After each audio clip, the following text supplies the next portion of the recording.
Manoj. Doctor നമസ്കാരം. മനോജ്. IFPHന്റെ 1388-ാം ദിവസത്തെ പരിപാടിയിലേക്ക് സ്വാഗതം. ഇന്നത്തെ നമ്മുടെ ദിവസത്തിന്റെ പ്രത്യേകത ദേശീയ വായനാ ദിനമാണ്. ഈ വായനാ ദിനത്തോടനുബന്ധിച്ചുള്ള പ്രത്യേക പരിപാടിക്കായിട്ട് ആദ്യ ഈശ്വര പ്രാർത്ഥന ഡോക്ടർ വിനീത ക്ഷണിക്കുന്നു.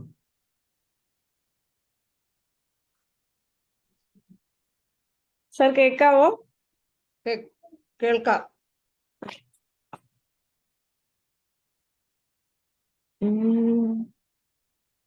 അരൂപിയല്ല നീ എനിക്കനന്തരൂപിയാകണം, സമസ്ത കോടി ജീവജാല ഏകമെന്നു തോന്നണം, സർവഭൂത സങ്കടം ഗോചരങ്ങളാകണം,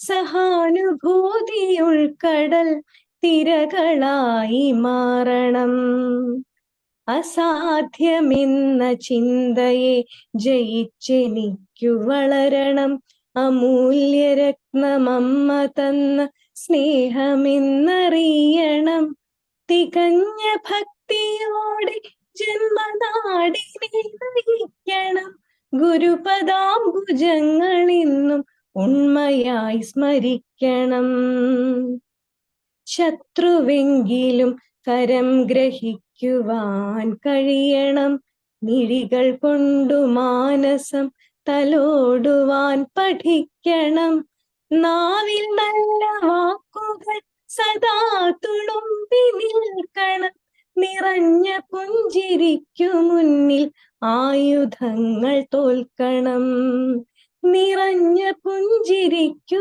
മുന്നിൽ ആയുധങ്ങൾ തോൽക്കണം. അതെ, നിറഞ്ഞ പുഞ്ചിരിക്കുമ്പോൾ ആയുധങ്ങൾ തോൽക്കണം. വളരെ നല്ലൊരു പാട്ടാണ്. നന്നായിട്ട് അവതരിപ്പിച്ചു ഡോക്ടർ വിനീതയ്ക്ക് നന്ദി. അടുത്തതായത് നമ്മുടെ പരിപാടിയുടെ ഔപചാരികമായ സ്വാഗതമാണ്. ഡോക്ടർ ഷൈലെ സ്വാഗതം പറയാൻ ക്ഷണിക്കുന്നു. മനോജ് ഡോക്ടറെ കേൾക്കാവോ? കേൾക്കാം. വീഡിയോ ഓഫായി പോയി. ഇപ്പൊ ഓണാണല്ലോ. ഓണാണ്. കാണാവോ? കാണാം. ഓക്കെ ഡോക്ടറെ, താങ്ക് യു.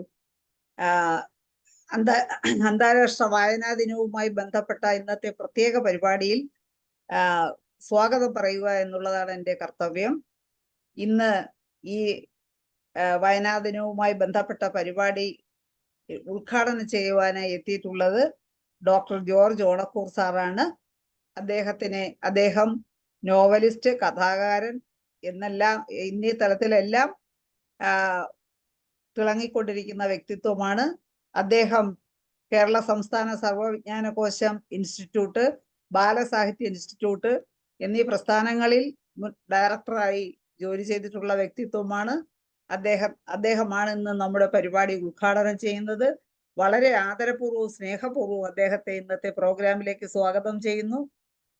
അടുത്തതായി നമ്മുടെ പ്രാർത്ഥന ഗാനം പാടിയ ഡോക്ടർ വിനീത ഡോക്ടറെയും ഞാൻ ഇന്നത്തെ പ്രോഗ്രാമിലേക്ക് സ്വാഗതം ചെയ്യുന്നു. ഇന്നത്തെ പ്രോഗ്രാമിൽ മുഖ്യ പ്രഭാഷണം നടത്തുവാനായി എത്തുന്നത് ഹോമിയോപ്പതി ഡിപ്പാർട്ട്മെന്റിന്റെ തന്നെ അഭിമാനമായ സാഹിത്യകാരി ഡോക്ടർ ഷീബ റജികുമാറാണ്. ഡോക്ടർ ഷീബയെയും ഇന്നത്തെ പ്രോഗ്രാമിലേക്ക് ഞാൻ സ്വാഗതം ചെയ്യുന്നു. അടുത്ത നമ്മുടെ ഇന്നത്തെ പ്രോഗ്രാമിൽ ആശംസ അർപ്പിക്കാനായി എത്തുന്നത് ഡോക്ടർ ഫരീദ് ബാവ ഖാൻ സാറാണ്. അദ്ദേഹം നമ്മുടെ ഒരു പ്രധാനപ്പെട്ട ഹോമിയോപ്പതി സ്നേഹിയാണ്. അദ്ദേഹം എന്താ ഡോക്ടറെ? ശ്രീ ഫരീദ് ബാവ ഖാൻ സാറിനെയും നമ്മുടെ പ്രോഗ്രാമിലേക്ക് ഞാൻ വളരെ ആദരപൂർവ്വം സ്വാഗതം ചെയ്യുന്നു. ഇന്നത്തെ പ്രോഗ്രാമിന് നന്ദി അർപ്പിക്കുവാനായി എത്തുന്നത് നമ്മുടെ IFPHന്റെ സെക്രട്ടറി കൂടിയായ ശ്രീ കിരൺ ചന്ദാണ്. ശ്രീ കിരൺ ചന്ദിനെയും ഇന്നത്തെ പരിപാടിയിലേക്ക് ഞാൻ സ്വാഗതം ചെയ്യുന്നു. ഇന്നത്തെ പ്രോഗ്രാമിൽ പ്രോഗ്രാം മോഡറേറ്റ് ചെയ്യുന്നത് ഡോക്ടർ PS മനോജാണ്.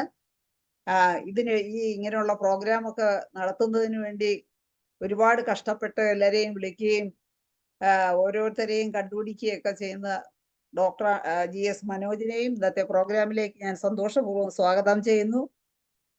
അതുപോലെ തന്നെ ഇന്ന് ഈ പ്രോഗ്രാമിൽ പങ്കെടുക്കുവാൻ നമ്മുടെ സൂം പ്ലാറ്റ്ഫോമിൽ എത്തിയിട്ടുള്ള എല്ലാ ബഹുമാന്യരായ ഡോക്ടേഴ്സിനെയും ഹോമിയോപ്പതി സ്നേഹികളെയും സ്റ്റുഡൻസിനെയും എല്ലാവരെയും ഞാൻ സന്തോഷപൂർവ്വം സ്വാഗതം ചെയ്യുന്നു.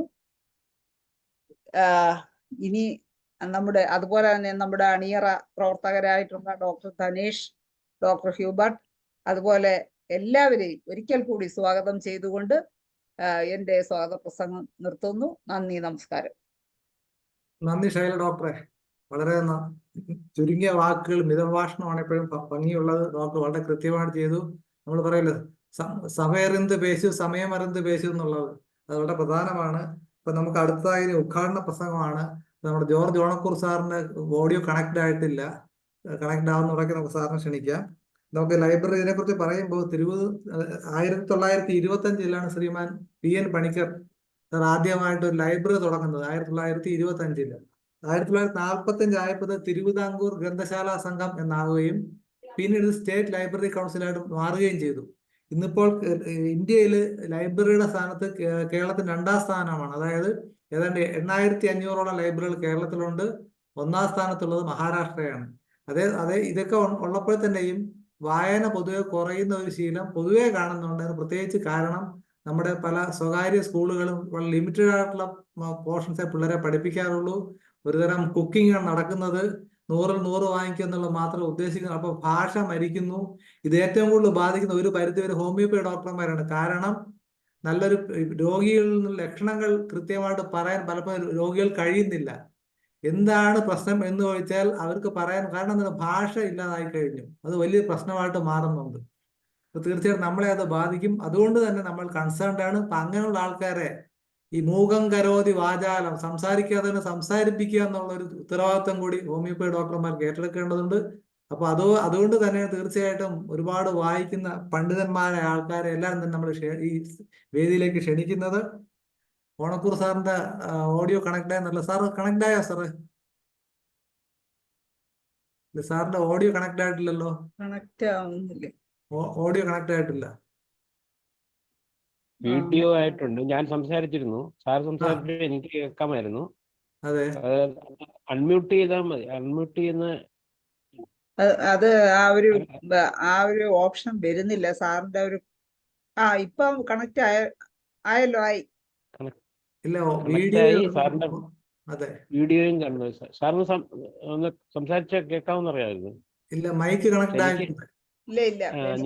ഞാൻ ഫോണിൽ സംസാരിച്ചിരുന്നു. അപ്പൊ സാറ് ഞങ്ങൾ സംസാരിച്ചപ്പോൾ കേൾക്കാമായിരുന്നു. അപ്പോഴേ അത് തന്നെ, മൈക്ക് കണക്ട് ആയിട്ടില്ല. അൺമ്യൂട്ട് ചെയ്തതാണോ ഇനി മൈക്കിന്റെ തരാതാണോ എന്ന് അറിയത്തില്ല. ആ ഓപ്ഷൻ ഒന്നും വരുന്നില്ല സാറിന്റെ. സാറിന്റെ ഓഡിയോ ആയിട്ടില്ല. കണക്ട് ആയിട്ടില്ല. അത് എങ്ങനെ പറഞ്ഞു കൊടുക്കുന്ന ടെക്നിക്കലായിട്ട് അറിയാവുന്നവരാരെങ്കിലും ഉണ്ട് പറഞ്ഞു കൊടുക്കാനായിട്ട്? ഓൺ ചെയ്യുമ്പോൾ അതിന് താഴെയായിട്ടൊരു മൈക്ക് സിമ്പിൾ ഒരു സാർ അവിടെ തൊട്ടാ മതി. അതെ, ഒരു മൈക്ക് സിമ്പിൾ ഉണ്ട് സാറ്. അത് മ്യൂട്ട് എന്ന് റെഡി ചെയ്ത് അത് നിൽക്കിയാല് റെഡിയാണ്. ആയിട്ടില്ല, സാറിന് ആയിട്ടില്ല, അതാണ് കാര്യം. കേറുമ്പോഴേ ഓട്ടോമാറ്റിക് ആയിട്ട് വരേണ്ടതാണ്. അത് വരുന്നില്ല. അത് റേഞ്ച് കുറവുകൊണ്ടോ എന്തോ ഒരു പ്രശ്നമുണ്ട് അവിടെ. ഓട്ടോമാറ്റിക് ആയിട്ട് വരേണ്ടതാണ്. അത് ടെക്നിക്കലായിട്ടുള്ള വീഡിയോ ഉണ്ട് താനും. നമുക്ക് ചെയ്യാൻ പറ്റൂല. അത് പരീസ് സാറിന് അതിന്റെ സ്ക്രീൻഷോട്ട് അയച്ചെടുക്കാൻ പറ്റുമോ സാറേ? പരീസ് സാറിന് സർ, പക്ഷെ അത് ക്ലിക്ക് ചെയ്തതുകൊണ്ടാണ് ഇങ്ങനെ കണക്റ്റിംഗ് കാണിക്കുന്നത്. കണക്ട് ആയി സർ, സംസാരിച്ചോട്ടെ? തീർച്ചയായിട്ടും കേൾക്കാമല്ലോ സാറേ? കേൾക്കാം. ക്ഷമിക്കണം, ഒരു സാങ്കേതിക വൈകി എങ്കിലും ഈ അവസരത്തിൽ സംസാരിക്കാൻ സന്ദർഭം ലഭിച്ചത് ഭാഗ്യമായി ഞാൻ കരുതുന്നു. ഈ ദിവസത്തിന്റെ സവിശേഷത പ്രത്യേകിച്ച് എടുത്തു പറയാതെ ഏവർക്കും അറിയുന്നതാണ്. ഇതൊരു ദിനാചരണം എന്നുള്ളതിനേക്കാൾ അപ്പുറത്തേക്ക് മഹത്വപൂർണമായ ഒരു ദിവസമാണ്. ഒത്തിരി ദിനങ്ങൾ നമ്മൾ ആചരിക്കാറുണ്ട്. യോഗാ ദിനം വരുന്നു, അല്ലെങ്കിൽ സംഗീത ദിനം ആചരണം വരുന്നു. ഒട്ടേറെ ആചരണങ്ങൾ, ഫാദേഴ്സ് ഡേ കഴിഞ്ഞു, പല വിധത്തിലുള്ള ദിനാചരണങ്ങൾ നമ്മുടെ ജീവിതത്തിൽ സംഭവിക്കുന്നുണ്ട്. പക്ഷേ അതിൽ ഒന്ന് എന്നുള്ള നിലക്ക് വായനാ ദിനത്തെ നമുക്ക് കരുതിക്കൂടാ. കാരണം അങ്ങനെ ലാഘവ ബുദ്ധിയോടുകൂടി കാണാവുന്ന ഒന്നല്ല വായനാ ദിനാചരണം എന്ന് പറയാൻ ആണ് ആദ്യം ഞാൻ ഒരുങ്ങുന്നത്. എനിക്ക് ഇതിനൊരു അവസരം ഉണ്ടാക്കി തന്ന ഈ മഹത്തുക്കളോട് സംസാരിക്കുന്നതിന് അവസരമുണ്ടാക്കി തന്ന ഡോക്ടർ മനോജിനോട് എനിക്ക് വളരെ നന്ദിയുണ്ട് എന്ന് ആദ്യമേ ഞാൻ പറയട്ടെ. എല്ലാ ഭിഷഗ്വരന്മാരെയും അതോടെ ബന്ധപ്പെട്ട വ്യക്തിത്വങ്ങളെയും ആദരിച്ചുകൊണ്ട് ഞാൻ ഇന്ന് ഈ ദിവസത്തിന്റെ സവിശേഷതയിലേക്ക് വരികയാണ്. ഇന്ന് PN പണിക്കരുടെ സ്മൃതി ദിനം ആണ്. PN പണിക്കർ, നിങ്ങൾ പലരും അദ്ദേഹത്തെ കുറിച്ച് കേട്ടറിവ് ഉണ്ടാവും, നേരിട്ട് കണ്ടിരിക്കാൻ ഇടയില്ല. നമ്മുടെ കേരളത്തിന്റെ സാമൂഹിക ജീവിതത്തിൽ എന്നോടോ അല്ലെങ്കിൽ എന്നെപ്പോലുള്ള എൻ്റെ തലമുറയിൽപ്പെട്ട ആളുകളോട് ഒപ്പം സഞ്ചരിക്കുകയും മുൻപേ നടന്ന് പുതിയ കാര്യങ്ങൾ കാണിച്ചു തരികയും ചെയ്ത ഒരു മഹാത്മാവാണ് PN പണിക്കർ. അദ്ദേഹത്തിന്റെ ചരമദിനമാണ് ഇന്ന്. 1995 ജൂൺ മാസം 19-നാണ് PN പണിക്കർ നമ്മെ വിട്ടുപിരിഞ്ഞത്. പക്ഷേ ഈ വർഷങ്ങളൊക്കെ കടന്നു പോകുമ്പോഴും നമ്മൾ പണിക്കർ സാറിനെ കൃത്യമായി ഓർമ്മിക്കുന്നു, വ്യക്തമായി ആ മഹത്വത്തെ ദർശിക്കുന്നു. എന്താ കാരണം? അദ്ദേഹത്തിന്റെ സ്മൃതി ദിനം വായനാ ദിനമായിട്ട് ആചരിക്കുന്നു. പണിക്കർ സാർ നൽകിയ ഒരു മുദ്രാവാക്യമുണ്ട്: വായിച്ച് വളരുക, ചിന്തിച്ച് വിവേകം നേടുക. വായിച്ച് വളരുക, ചിന്തിച്ച് വിവേകം നേടുക. വായന നമ്മെ പുതിയ പുതിയ ചിന്തകളിലേക്ക്, വിദ്യാഭ്യാസത്തിലേക്ക്, വിജ്ഞാന മേഖലകളിലേക്ക് നയിക്കാൻ പ്രാപ്തമാണ്. അതാണ് വായനയുടെ ഒരു മെച്ചം. ഒരേ സമയം അത് നമ്മെ സന്തോഷിപ്പിക്കുകയും നമ്മെ ചിന്തിപ്പിക്കുകയും ചെയ്യുന്നു. സന്തോഷം തീർച്ചയായും മനസ്സിന് ഉല്ലാസം നൽകുന്നതാണ്. ചിന്തകൾ നമ്മുടെ വളർച്ചയുടെ ഘടകമാണ്. അപ്പൊ ചിന്തിച്ച് വിവേകം, വായിച്ചു വളരുക, ചിന്തിച്ച് വിവേകം നേടുക എന്നതാണ് പണിക്കർ സാർ ജീവിതകാലം അത്രയും ഉയർത്തിപ്പിടിച്ച മുദ്രാവാക്യം എന്ന് ഞാൻ ഈ സമയത്ത് ഓർമ്മിപ്പിക്കുകയാണ്. അതിനുവേണ്ടി അദ്ദേഹം എന്ത് ചെയ്തു? നമ്മുടെ സ്വാതന്ത്ര്യ പൂർവ്വഘട്ടത്തിലാണ് PN പണിക്കരുടെ, അദ്ദേഹം ഒരു സ്കൂൾ മാസ്റ്റർ ആയിരുന്നു, ഒരു സാധാരണ പ്രൈമറി സ്കൂൾ അധ്യാപകനായിരുന്നു അദ്ദേഹം. എന്താണ് അദ്ദേഹം ഈ കാലഘട്ടത്തിൽ, നമ്മുടെ സ്വാതന്ത്ര്യ പ്രാപ്തിക്ക് മുൻപുള്ള ഒരു 1.5 ദശക കാലത്ത് അദ്ദേഹം എന്താണ് പഴയ തിരുവിതാംകൂർ രാജ്യത്ത് ചെയ്തുകൊണ്ടിരുന്നത്? പിന്നീട് തിരുക്കൊച്ചിയായി മാറിയപ്പോഴും തിരുവിതാംകൂറിലും കൊച്ചിയിലും ചെയ്തുകൊണ്ടിരുന്നത് എന്ന് ഞാൻ ഓർമ്മിപ്പിക്കുകയാണ്. എനിക്ക് വളരെ ആധികാരികമായിട്ട് പറയാൻ കഴിയും, ഇന്ത്യയിൽ മറ്റൊരു സംസ്ഥാനത്തും മറ്റൊരു പ്രാദേശിക ഭൂമികയിലും ഒരു ലൈബ്രറി നെറ്റ്വർക്ക് ഇല്ല. ഗ്രാമതലത്തിലുള്ള വായനശാലകൾ, ഗ്രന്ഥശാലകൾ, അവയെ സംയോജിപ്പിക്കുന്ന ഒരു നെറ്റ്വർക്ക് കേരള ഗ്രന്ഥശാല സംഘം സ്ഥാപിച്ചത് PN പണിക്കർ ആണ്. എന്താ ഇതിന്റെ പ്രത്യേകത? 10,000-ത്തിലധികം ഗ്രന്ഥശാലകൾ കേരളത്തിലുണ്ട്. നമ്മുടെ കോളേജുകളിലും യൂണിവേഴ്സിറ്റിയിലും മാത്രമല്ല, അല്ലെങ്കിൽ അതുപോലുള്ള മഹാസ്ഥാപനങ്ങളിൽ മാത്രമല്ല, ഗ്രാമീണ തലങ്ങളിൽ പോലും വായനശാലകൾ പ്രവർത്തിക്കുകയാണ് ചെയ്യുന്നത്. ആയിരക്കണക്കിന് പുസ്തകങ്ങളുള്ള ഗ്രന്ഥാലയങ്ങൾ, അവിടെ വന്നിരുന്ന് വായിക്കുന്ന കർഷകർ, തൊഴിലാളികൾ, യുവജനങ്ങൾ ഒക്കെ ഉൾക്കൊള്ളുന്ന സാധാരണ ജനസമൂഹം. എന്താ ഇങ്ങനെ വായിക്കുന്നതുകൊണ്ടുള്ള പ്രയോജനം? 2 തരത്തിലാണ്. ഒന്ന്, അത് ആളുകളുടെ ഒരു കൂട്ടായ്മയാണ്. സമൂഹത്തിനൊരു ക്രോസ് സെക്ഷൻ അവിടെ ഒത്തുചേരുന്നു. ഒപ്പം സമൂഹത്തിലെ വിവിധ തലങ്ങളിൽ വർത്തിക്കുന്ന ആളുകൾക്ക് അറിവിന്റെ വാതായനങ്ങൾ തുറന്നു കൊടുക്കുന്നു. ഞാൻ പിൽക്കാലത്ത് കേരളത്തിലെ സമ്പൂർണ്ണ സാക്ഷരത നേടിയ ഘട്ടത്തിൽ കേരളത്തിലെ ലിറ്ററസി മൂവ്മെന്റിന്റെ അല്ലെങ്കിൽ സാക്ഷരതാ പ്രസ്ഥാനത്തിന്റെ നേതൃത്വം വഹിക്കാൻ ഭാഗ്യമുണ്ടായ ഒരാളാണ്. ഈ പ്രവർത്തനങ്ങളുമായിട്ട് കേരളത്തിന്റെ ഗ്രാമാന്തരങ്ങളിൽ എത്തിപ്പെടുമ്പോൾ എന്നെ അത്ഭുതപ്പെടുത്തിയ കാര്യമുണ്ട്. നമ്മുടെ എഴുത്തുകാരെ എല്ലാം ഗ്രാമത്തിലെ സ്ത്രീജനങ്ങളെ കേൾത്തിക്കൊണ്ട് ഞാൻ പറയുകയല്ല, സ്ത്രീജനങ്ങൾക്ക് പോലും പരിചയമാണ്, സാധാരണ ജനങ്ങൾക്ക് പരിചയമാണ്, അധ്വാനിക്കുന്നവർക്ക്, തൊഴിലാളികൾക്ക്, അവർക്കെല്ലാം പരിചിതരാണ് നമ്മുടെ എഴുത്തുകാർ. നമ്മുടെ വിജ്ഞാന മേഖല, സാഹിത്യ മേഖല ജനങ്ങൾക്ക്, സാധാരണ ജനങ്ങൾക്ക് പരിചിതമായി തീർന്നു എങ്കിൽ അതിനു കാരണം കേരളത്തിൽ പ്രവർത്തിച്ചിരുന്ന ഗ്രന്ഥശാലകളാണ്, പ്രവർത്തിച്ചിരുന്ന ഗ്രന്ഥശാല പ്രസ്ഥാനമാണ് എന്ന് പറയാൻ എനിക്ക് തോന്നുകയാണ്. അപ്പൊ ഈ ഗ്രന്ഥശാല പ്രസ്ഥാനത്തിന്റെ ആവിർഭാവത്തിന് കാരണഭൂതനായി തീർന്ന ഏക വ്യക്തി, ഒരു വ്യക്തിയിൽ ഈ മഹാപ്രസ്ഥാനം കേന്ദ്രീകരിക്കുകയാണ്. അത് ശ്രീ PN പണിക്കരാണ് എന്ന് പറയാൻ ഞാൻ ആഗ്രഹിക്കുന്നു. ഇതുകൊണ്ട് എന്താ പ്രയോജനം? ഞാനിങ്ങനെ സാക്ഷരതയും കൊണ്ട് നടക്കുന്ന സമയത്ത് ആൾ എന്നോട് ചോദിച്ചിട്ടുണ്ട്, ആളുകളെ വായിക്കാൻ പഠിപ്പിച്ചത് കൊണ്ട്, എഴുതാൻ പഠിപ്പിച്ചത് കൊണ്ട് എന്താണ് പ്രയോജനം? അറബി നാടുകളിൽ ഇരിക്കുന്ന ഭർത്താക്കന്മാർക്ക് നാട്ടിൽ നിന്ന് പ്രണയലേഖനം എഴുതാനുള്ള ഒരു പരിശീലനം കൊടുക്കാൻ വേണ്ടിയാണോ അവരെ എഴുത്തും വായനയും പഠിപ്പിക്കുന്നതെന്ന് വടക്കൻ മേഖലകളിലൊക്കെ ചെല്ലുമ്പോൾ എന്നോട് ചോദിച്ചിട്ടുണ്ട്. എന്നിട്ട് അത്ര ലാഘവ ബുദ്ധിയോടുകൂടി കണക്കൂട്ടുകയാണ്. പക്ഷെ എന്താ വാസ്തവം? നമുക്കറിയാം, അറിവ്, വായന, എഴുതാനും വായിക്കാനും കഴിയുക എന്ന് പറയുന്നത്, സാക്ഷരത നേടുക എന്ന് പറയുന്നത് നമ്മുടെ ജീവിതത്തിൽ വിപ്ലവകരമായ മാറ്റം ഉണ്ടാക്കുന്നതാണ്. അറിവിന്റെ, ഞാൻ ആദ്യം സൂചിപ്പിച്ചതുപോലെ, വാതിലുകൾ തുറന്നിടുകയാണ്, പുതിയ ചിന്തകൾ ഉണരുകയാണ്, സൗന്ദര്യബോധവും ചിന്താശക്തിയും വളർന്ന് നമ്മുടെ വ്യക്തിത്വത്തിന്റെ മഹത്വം പുനർനിർണയിക്കാൻ, വികസിപ്പിച്ചു കൊണ്ടുവരാൻ സാധിക്കുന്നത് തീർച്ചയായും വായന കൊണ്ടാണ് എന്ന് നമുക്ക് ഒരു സംശയവുമില്ലാതെ പറയാൻ കഴിയും. അങ്ങനെ PN പണിക്കർ സാർ കേരളമൊട്ടാകെ നടന്ന് വായിച്ചു വളരാൻ പ്രേരിപ്പിച്ചു, ചിന്തിച്ച് വിവേകം നേടുക എന്ന് ആഹ്വാനം ചെയ്തു. അത് കഴിഞ്ഞ് പണിക്കർ സാറിന്റെ കാലം കഴിഞ്ഞ് അതിനുശേഷമാണ് നമുക്കറിയാം സംസ്ഥാന ഗവൺമെന്റ്, കേരളത്തിലെ ഗവൺമെന്റ് അത് ഏറ്റെടുത്തു. അങ്ങനെ വായനാ ദിനം എന്നുള്ളത് വായനാ വാരം, ഇപ്പൊ 19 തൊട്ട് ഇന്ന് തൊട്ട് 25 വരെ വായനാ വാരമാണ് കേരളത്തെ സംബന്ധിച്ചിടത്തോളം. 2017 ഗവൺമെന്റ് ഓഫ് ഇന്ത്യ, അന്നത്തെ പ്രധാനമന്ത്രി, ഇപ്പോഴത്തെയും പ്രധാനമന്ത്രി ശ്രീ നരേന്ദ്രമോദി നേതൃത്വം കൊടുത്തുകൊണ്ട് ഇന്ത്യ ഒട്ടാകെ വായനാ ദിനമായി ജൂൺ 19 പ്രഖ്യാപിച്ചു. ഇനിയുള്ള ഒരു മാസക്കാലം വായനയ്ക്ക് പ്രോത്സാഹനം നൽകുന്ന പ്രവർത്തനങ്ങളാണ് ഇന്ത്യ ഒട്ടാകെ നടക്കുന്നത് എന്ന് ഞാൻ പറയുകയാണ്. അപ്പൊ കേരളത്തിൽ ഒരു ചെറിയ മനുഷ്യൻ, യാതൊരു അംഗീകാരവും അദ്ദേഹത്തിന് ലഭിച്ചിട്ടില്ല.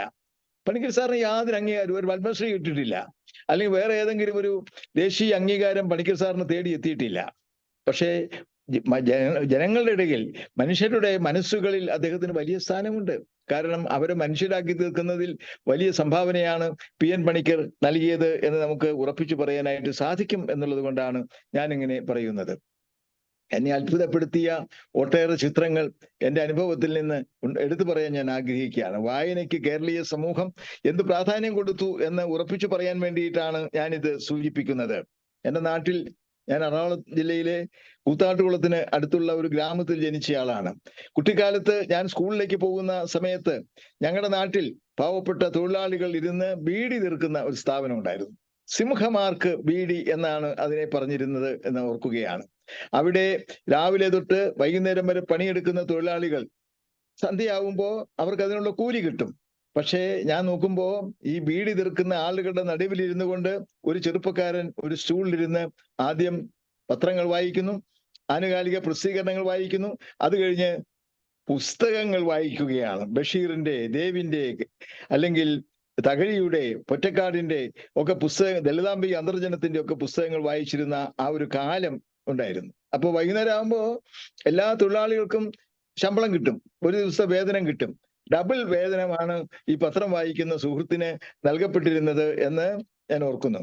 അപ്പൊ അങ്ങനെ ഒരു വലിയ വായനയുടെ, സംസ്കാരത്തിന്റെ, അതിനോട് ചേർന്നുള്ള മനോവികസനത്തിന്റെ ഒക്കെ ഒരു വലിയ കാലഘട്ടം കേരളത്തിൽ പിറവിയെടുക്കുന്നതിന് കാരണമായി തീർന്നത് PN പണിക്കർ നേതൃത്വം കൊടുത്ത ഗ്രന്ഥശാല പ്രസ്ഥാനമാണ് എന്ന് ശക്തിയായിട്ട് പറയാൻ ഞാൻ ആഗ്രഹിക്കുന്നു. അതിനെ തുടർന്നാണ് കേരളത്തിലെ സമ്പൂർണ്ണ സാക്ഷരതാ പ്രസ്ഥാനം. നിങ്ങൾക്കറിയാം, ഇന്ത്യയിൽ ആദ്യമായി സമ്പൂർണ്ണ സാക്ഷരത നേടിയ സംസ്ഥാനം കേരളമാണ്.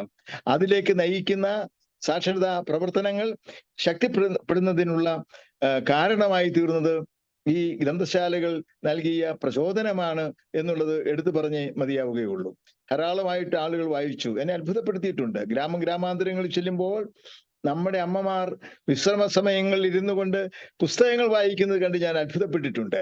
നമ്മുടെ സഹോദരിമാർ പുസ്തകങ്ങൾ തേടിപ്പോയി നല്ല ഗ്രന്ഥങ്ങൾ തിരഞ്ഞെടുത്ത് അവയെക്കുറിച്ച് എത്തിപ്പെടുന്ന സമയത്തൊക്കെ ചർച്ച ചെയ്യുവാൻ താല്പര്യമെടുത്തതും ഞാൻ ഈ അവസരത്തിൽ എടുത്തു പറയുകയാണ്. കേരളത്തിൽ മാത്രം കാണാൻ കഴിയുന്ന ഒരു കാര്യമാണ്. മറ്റെങ്ങും നമുക്ക് ഇന്ത്യയിലെ മറ്റൊരു സംസ്ഥാനത്തോ ഒരു ഗ്രാമത്തിലോ ഗ്രാമാന്തരങ്ങളിലോ കാണാൻ കഴിയുന്ന കാര്യമല്ല എന്നർത്ഥം. അതുകൊണ്ട് എന്താ സംഭവിച്ചത്? നല്ല അറിവ് കിട്ടി, നല്ല സംസ്കാരം കിട്ടി. മാത്രമല്ല, ഉറപ്പിച്ച് ഞാൻ ഒരു കാര്യം കൂടി ഉറപ്പിച്ച് പറയുകയാണ്, we empowered the women force in our state. കേരളത്തിലെ സ്ത്രീകളെ ശക്തീകരിക്കുന്നതിന്, എംപവർ ചെയ്യുന്നതിന്, അവരുടെ അവകാശങ്ങളെക്കുറിച്ച് ബോധമുണ്ടാക്കുന്നതിന്, അതിനുവേണ്ടി വേണ്ടി വന്നാൽ പോരാടുന്നതിനുള്ള ധൈര്യം പകരുന്നതിന് തീർച്ചയായും പ്രചോദനമായി തീർന്നത്, കരുത്തു പകർന്നത് കേരളത്തിലെ ഗ്രന്ഥശാല പ്രസ്ഥാനമാണ്, വായനയാണ്. ഇപ്പൊ വായന ഒരു ആയുധമാണ്, ഒരു ശക്തിയാണ്.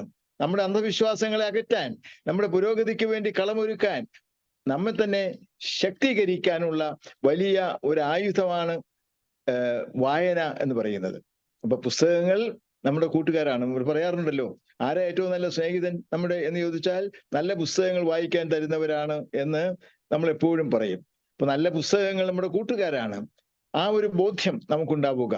വായന വളരണം, വായിച്ച് വളരണം, വായിച്ചു വളരുകയും ചിന്തിച്ച് നല്ല വിവേകം നേടുകയും ചെയ്യണം എന്ന അവസ്ഥയിലേക്ക്, പ്രബുദ്ധമായ ഒരു സമൂഹത്തിലേക്ക് നമ്മെ നയിച്ച PN പണിക്കരുടെ സ്മൃതി ദിനമായ ജൂൺ 19 വായനാ ദിനം. ഈ ദിവസത്തിൽ ബഹുമാന്യരായ സഹോദരങ്ങളെ, നിങ്ങളോട് സംസാരിക്കാൻ എനിക്ക് ഇങ്ങനെ ഒരവസരം ലഭിച്ചതിൽ വലിയ സന്തോഷം രേഖപ്പെടുത്തുന്നു. എല്ലാവർക്കും വായനാ ദിനത്തിന്റെ മംഗളങ്ങൾ ഹൃദയപൂർവ്വം ഞാൻ നേരുന്നു. ഉദ്ഘാടനം ഔപചാരികമായിട്ട് നിർവഹിക്കുന്നു. ഈ പരിപാടിയുടെ ഉദ്ഘാടനം വളരെ സന്തോഷത്തോടെ നിർവഹിച്ചതായി ഞാൻ അറിയിക്കുന്നു. നന്ദി, നമസ്കാരം, ജയ് ഹിന്ദ്. വളരെ നന്നായിട്ട് സാറ് ഉദ്ഘാടന കർമ്മം നിർവഹിച്ചു. അപ്പൊ ഇതിലേക്ക് എത്തിയ ഒരു സാഹചര്യം കൂടെ പറയാം. കുമാരനാശൻ പാടിയതുപോലെ സത്തർക്ക് അഴലിൽ അഥവാ തുണയ്ക്കുവാൻ എത്തും നിയതി ഓരോ വടിവിൽ. അപ്പൊ ഞാൻ ആലോചിച്ചത് എങ്ങനെ കണക്ട് ചെയ്യാൻ പറ്റും. അപ്പോഴാണ് ഭാഗ്യത്തിനോട് പരീത് സാറിന് വന്നതും പരീത് സാറിനോട് നമ്മൾ ജോർജ് ഓണക്കൂർ സാറിൽ എത്തിയതും. അതുകൊണ്ട് ഈ അവസരത്തിൽ അത് പ്രത്യേകം ഓർമ്മിക്കുകയാണ്. ഇനി നമുക്ക് അടുത്തതായിട്ട് മുഖ്യ പ്രഭാഷണമാണ്. ഹോമിയോപ്പതി ഡിപ്പാർട്ട്മെന്റിൽ വളർന്നു വരുന്ന ഒരു ഉജ്ജ്വലമായ പ്രസംഗ വാഗ്മി, കവയത്രി കൂടിയ ഡോക്ടർ ഷീബ രജികുമാർ. സാറ് നേരത്തെ പറയുകയുണ്ടായ വനിതാ ശാക്തീകരണം തീർച്ചയായിട്ടും ഇതിനകത്ത് കാണാം. കഴിഞ്ഞ സെഷൻ നമ്മുടെ മോഡറേറ്റർ ഡോക്ടർ അജിനിയാണ്. ഈ സെഷൻ നന്ദി പറയുന്ന ഡോക്ടർ ഷൈലയാണ്. ഡോക്ടർ ഷൈല ഒരു തിരുവാതിര നർത്തകിയാണ്. ഡോക്ടർ അജിനി നല്ലൊരു പാട്ടുകാരിയാണ്. വളരെ വളരെ പൊട്ടൻഷ്യൽ എല്ലാവരും ഉണ്ട്. അപ്പോ മുഖ്യ പ്രഭാഷണം നടത്തുന്നതിനായിട്ട് ഡോക്ടർ ഷീബ രജികുമാറിനെ ആദരപൂർവ്വം ക്ഷണിക്കുന്നു. എല്ലാവർക്കും നമസ്കാരം. കാര്യം കൂടെ, ഈ PN പണിക്കർ സാർ തുടങ്ങിയ ലൈബ്രറി മൂവ്മെന്റ് തുടങ്ങിയപ്പം രണ്ടാമത് തുടങ്ങിയത് അമ്പലപ്പുഴ പഞ്ചായത്തിലാണ്. അപ്പം ശാസ്ത്രീകരിക്കപ്പെട്ട അമ്പലപ്പുഴയിലെ പുത്രിയാണ് ഞാൻ. ഓക്കെ, അപ്പൊ ഇനി എനിക്ക് സംസാരിക്കാലോ? തീർച്ചയായും. എല്ലാവർക്കും നമസ്കാരം. ഓണക്കൂർ സാർ വളരെ മനോഹരമായിട്ട് ഗ്രന്ഥശാല പ്രസ്ഥാനത്തിനെ കുറിച്ചും അതിന്റെ സകല ഡീറ്റെയിൽസും പറഞ്ഞു. ശരിക്കും പറഞ്ഞാൽ എന്നെ സ്തബ്ധയാക്കി. അപ്പൊ ഞാൻ ഇനി എന്താണ്, ഞാൻ സാറിനെ കണ്ടിട്ടുണ്ട് നേരിട്ട്, സാറിന്റെ ഓർമ്മയുണ്ടോന്ന് അറിയില്ല.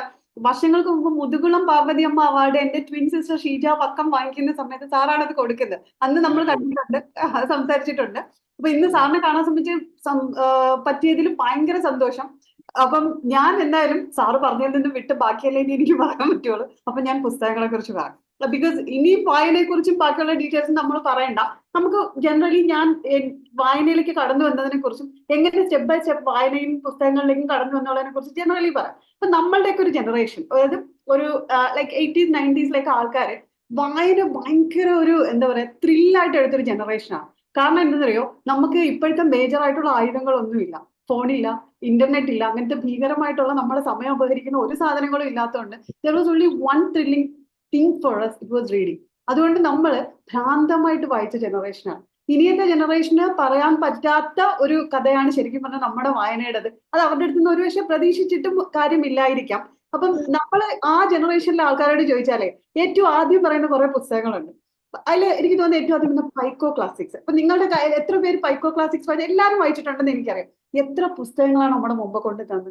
എത്ര വലിയ വലിയ വേൾഡ് ക്ലാസിക്സിനെയാണ് ചെറിയ ഫോമിൽ നമുക്ക് വായിക്കാൻ തന്നത്. എന്റെയൊക്കെ കുട്ടിക്കാലത്ത് പറയുവാണെങ്കിൽ വായന ഒരു സ്റ്റണ്ടാണ്. കാരണം എനിക്കൊരു ട്വിൻ സിസ്റ്റർ ഉണ്ട്. ഞങ്ങൾ തമ്മിൽ ഭയങ്കര ഫൈറ്റ് ആണ് ഈ ബുക്ക് കിട്ടാൻ വേണ്ടിയിട്ട്. ഈ ബാലരമ പൂമ്പാറ്റ വരുന്ന ദിവസം, അതൊരു സബ്സ്ക്രിപ്ഷൻ ആണല്ലോ, അത് വരുന്ന ദിവസം രാവിലെ എണീറ്റ് അവിടെ ഹാജരാവുക എന്ന് പറയുന്നത് ഒരു അടിയാണ്. അപ്പൊ പലപ്പോഴും നേരത്തെ എണീക്കുന്ന ആൾ ഓടിപ്പോയിട്ട് ഈ ബുക്ക് വായിക്കും. അവിടെ നിന്നോണ്ട് തന്നെ കുറച്ച് വായിച്ചിട്ട് അവിടെ ഇട്ടിട്ട് വരും. കാരണം മറ്റേ ആൾ തിരിച്ചു വരുമ്പോൾ അടി കൂടണം അടുത്ത റൈറ്റിന് വേണ്ടിയിട്ട്. അങ്ങനെ അടി കൂടിക്കൊണ്ടിരുന്ന ഒരു കാലമുണ്ട് ഈ ബാലരമയ്ക്കും പൂമ്പാറ്റയ്ക്കും. അപ്പം നമ്മുടെ ജീവിതത്തിൽ അന്ന് കുറേയധികം ക്യാരക്ടേഴ്സ് ഉണ്ട്. നിങ്ങൾക്ക് എല്ലാവർക്കും അറിയാന്നുള്ള രണ്ടുപേരുടെ പേര് പറയട്ടെ. കബീഷിനെ അറിഞ്ഞൂടെ, കാലിയെ അറിഞ്ഞൂടാത്ത ആരുമില്ല. അപ്പൊ അതുപോലെ വേറെ കുറെ പേരുകളുണ്ട്. ചമ്മത്തകൻ, മറ്റേ കുറുക്കൻ ചമ്മതകൻ, ഡൂഡു, മുതല, പീലു, കരടി, സിഗാൾ, കുറുക്കൻ, ഈ പറഞ്ഞ ടീമൊക്കെയാണ് നമ്മുടെ അന്നത്തെ ഫ്രണ്ട്സ്. ബിക്കോസ് നമുക്ക് ഈ പറഞ്ഞതുപോലെ ശക്തിമാൻ വരുന്ന ഒരു സ്റ്റേജ് കഴിഞ്ഞ് അടുത്ത പിള്ളേർ സ്പൈഡർമാനും ബാക്കിയുള്ള എല്ലാം കഴിഞ്ഞ് ആനിമയിൽ എത്തിപ്പെടുന്ന ഒരു കാലഘട്ടം അല്ലാതെ. അപ്പൊ അന്ന് ഈ പറഞ്ഞ ക്യാരക്ടേഴ്സ് ഒക്കെ ഡ്രീമി ക്യാരക്ടേഴ്സ് ആയിട്ട് നമ്മുടെ കൂടെ ഉണ്ട്, നമ്മുടെ കൂട്ടുകാരാണ് ഇവരെല്ലാം. അപ്പൊ ഇവരിലൂടെ ഒരുപാട് നല്ല കാര്യങ്ങൾ, അതായത് ഈ കബീഷ് കാലിയൊക്കെ ശരിക്കും പറഞ്ഞാൽ രക്ഷക ടീമും മറ്റവരെല്ലാം ഈ അക്രമി ടീമുമാണ്. അപ്പൊ എല്ലാ കഥയും ഒന്നാണെങ്കിൽ അതിന്റെ ഒരു ബ്യൂട്ടി ഉണ്ട്, ആ പടങ്ങൾ കാണുമ്പോൾ ഒരു സന്തോഷമാണ്. അപ്പൊ ഈ പുസ്തകങ്ങളൊക്കെ നമുക്ക് തന്നിരുന്ന അതുപോലെ ഓർമ്മിക്കേണ്ട ഒരു പുസ്തകമാണ് അമർ ചിത്രകഥ.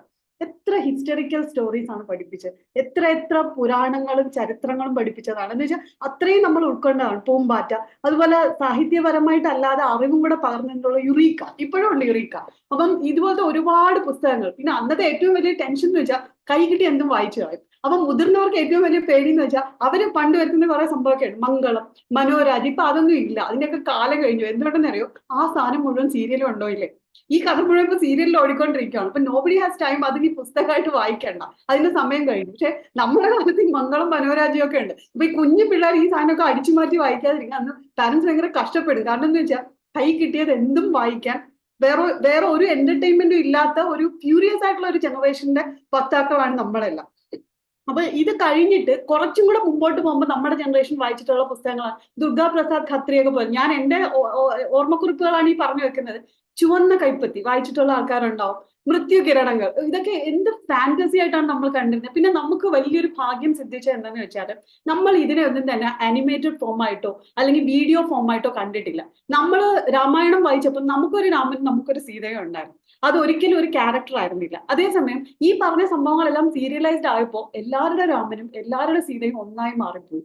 ആർക്കും സ്വന്തമായിട്ടുള്ള ഒരു ഇമാജിനേഷനിലൂടെ ഈ പറഞ്ഞ കഥകളെ ഒന്നും കാണാൻ പറ്റാത്ത വിധത്തിൽ ഒരു കോമണൈസ്ഡ് ആയിട്ടുള്ള ഒരു സംഭവമായിട്ട് മാറിയപ്പോഴാണ് ശരിക്കും പറഞ്ഞാൽ ഇമാജിനേഷൻ എന്ന് പറയുന്നത്, ഭാവന എന്ന് പറയുന്നത് പുതിയ ജനറേഷനിൽ വരണ്ടു തുടങ്ങിയെന്ന് പലപ്പോഴും തോന്നിപ്പോകും. അപ്പൊ ഈ പുസ്തകങ്ങൾ, അതായത് ഈ കൊച്ചു കൊച്ചു പുസ്തകങ്ങളൊക്കെ കഴിഞ്ഞ് പിന്നെ നമ്മൾ പോകുന്ന ഒരു സ്റ്റേജ് ഉണ്ട്.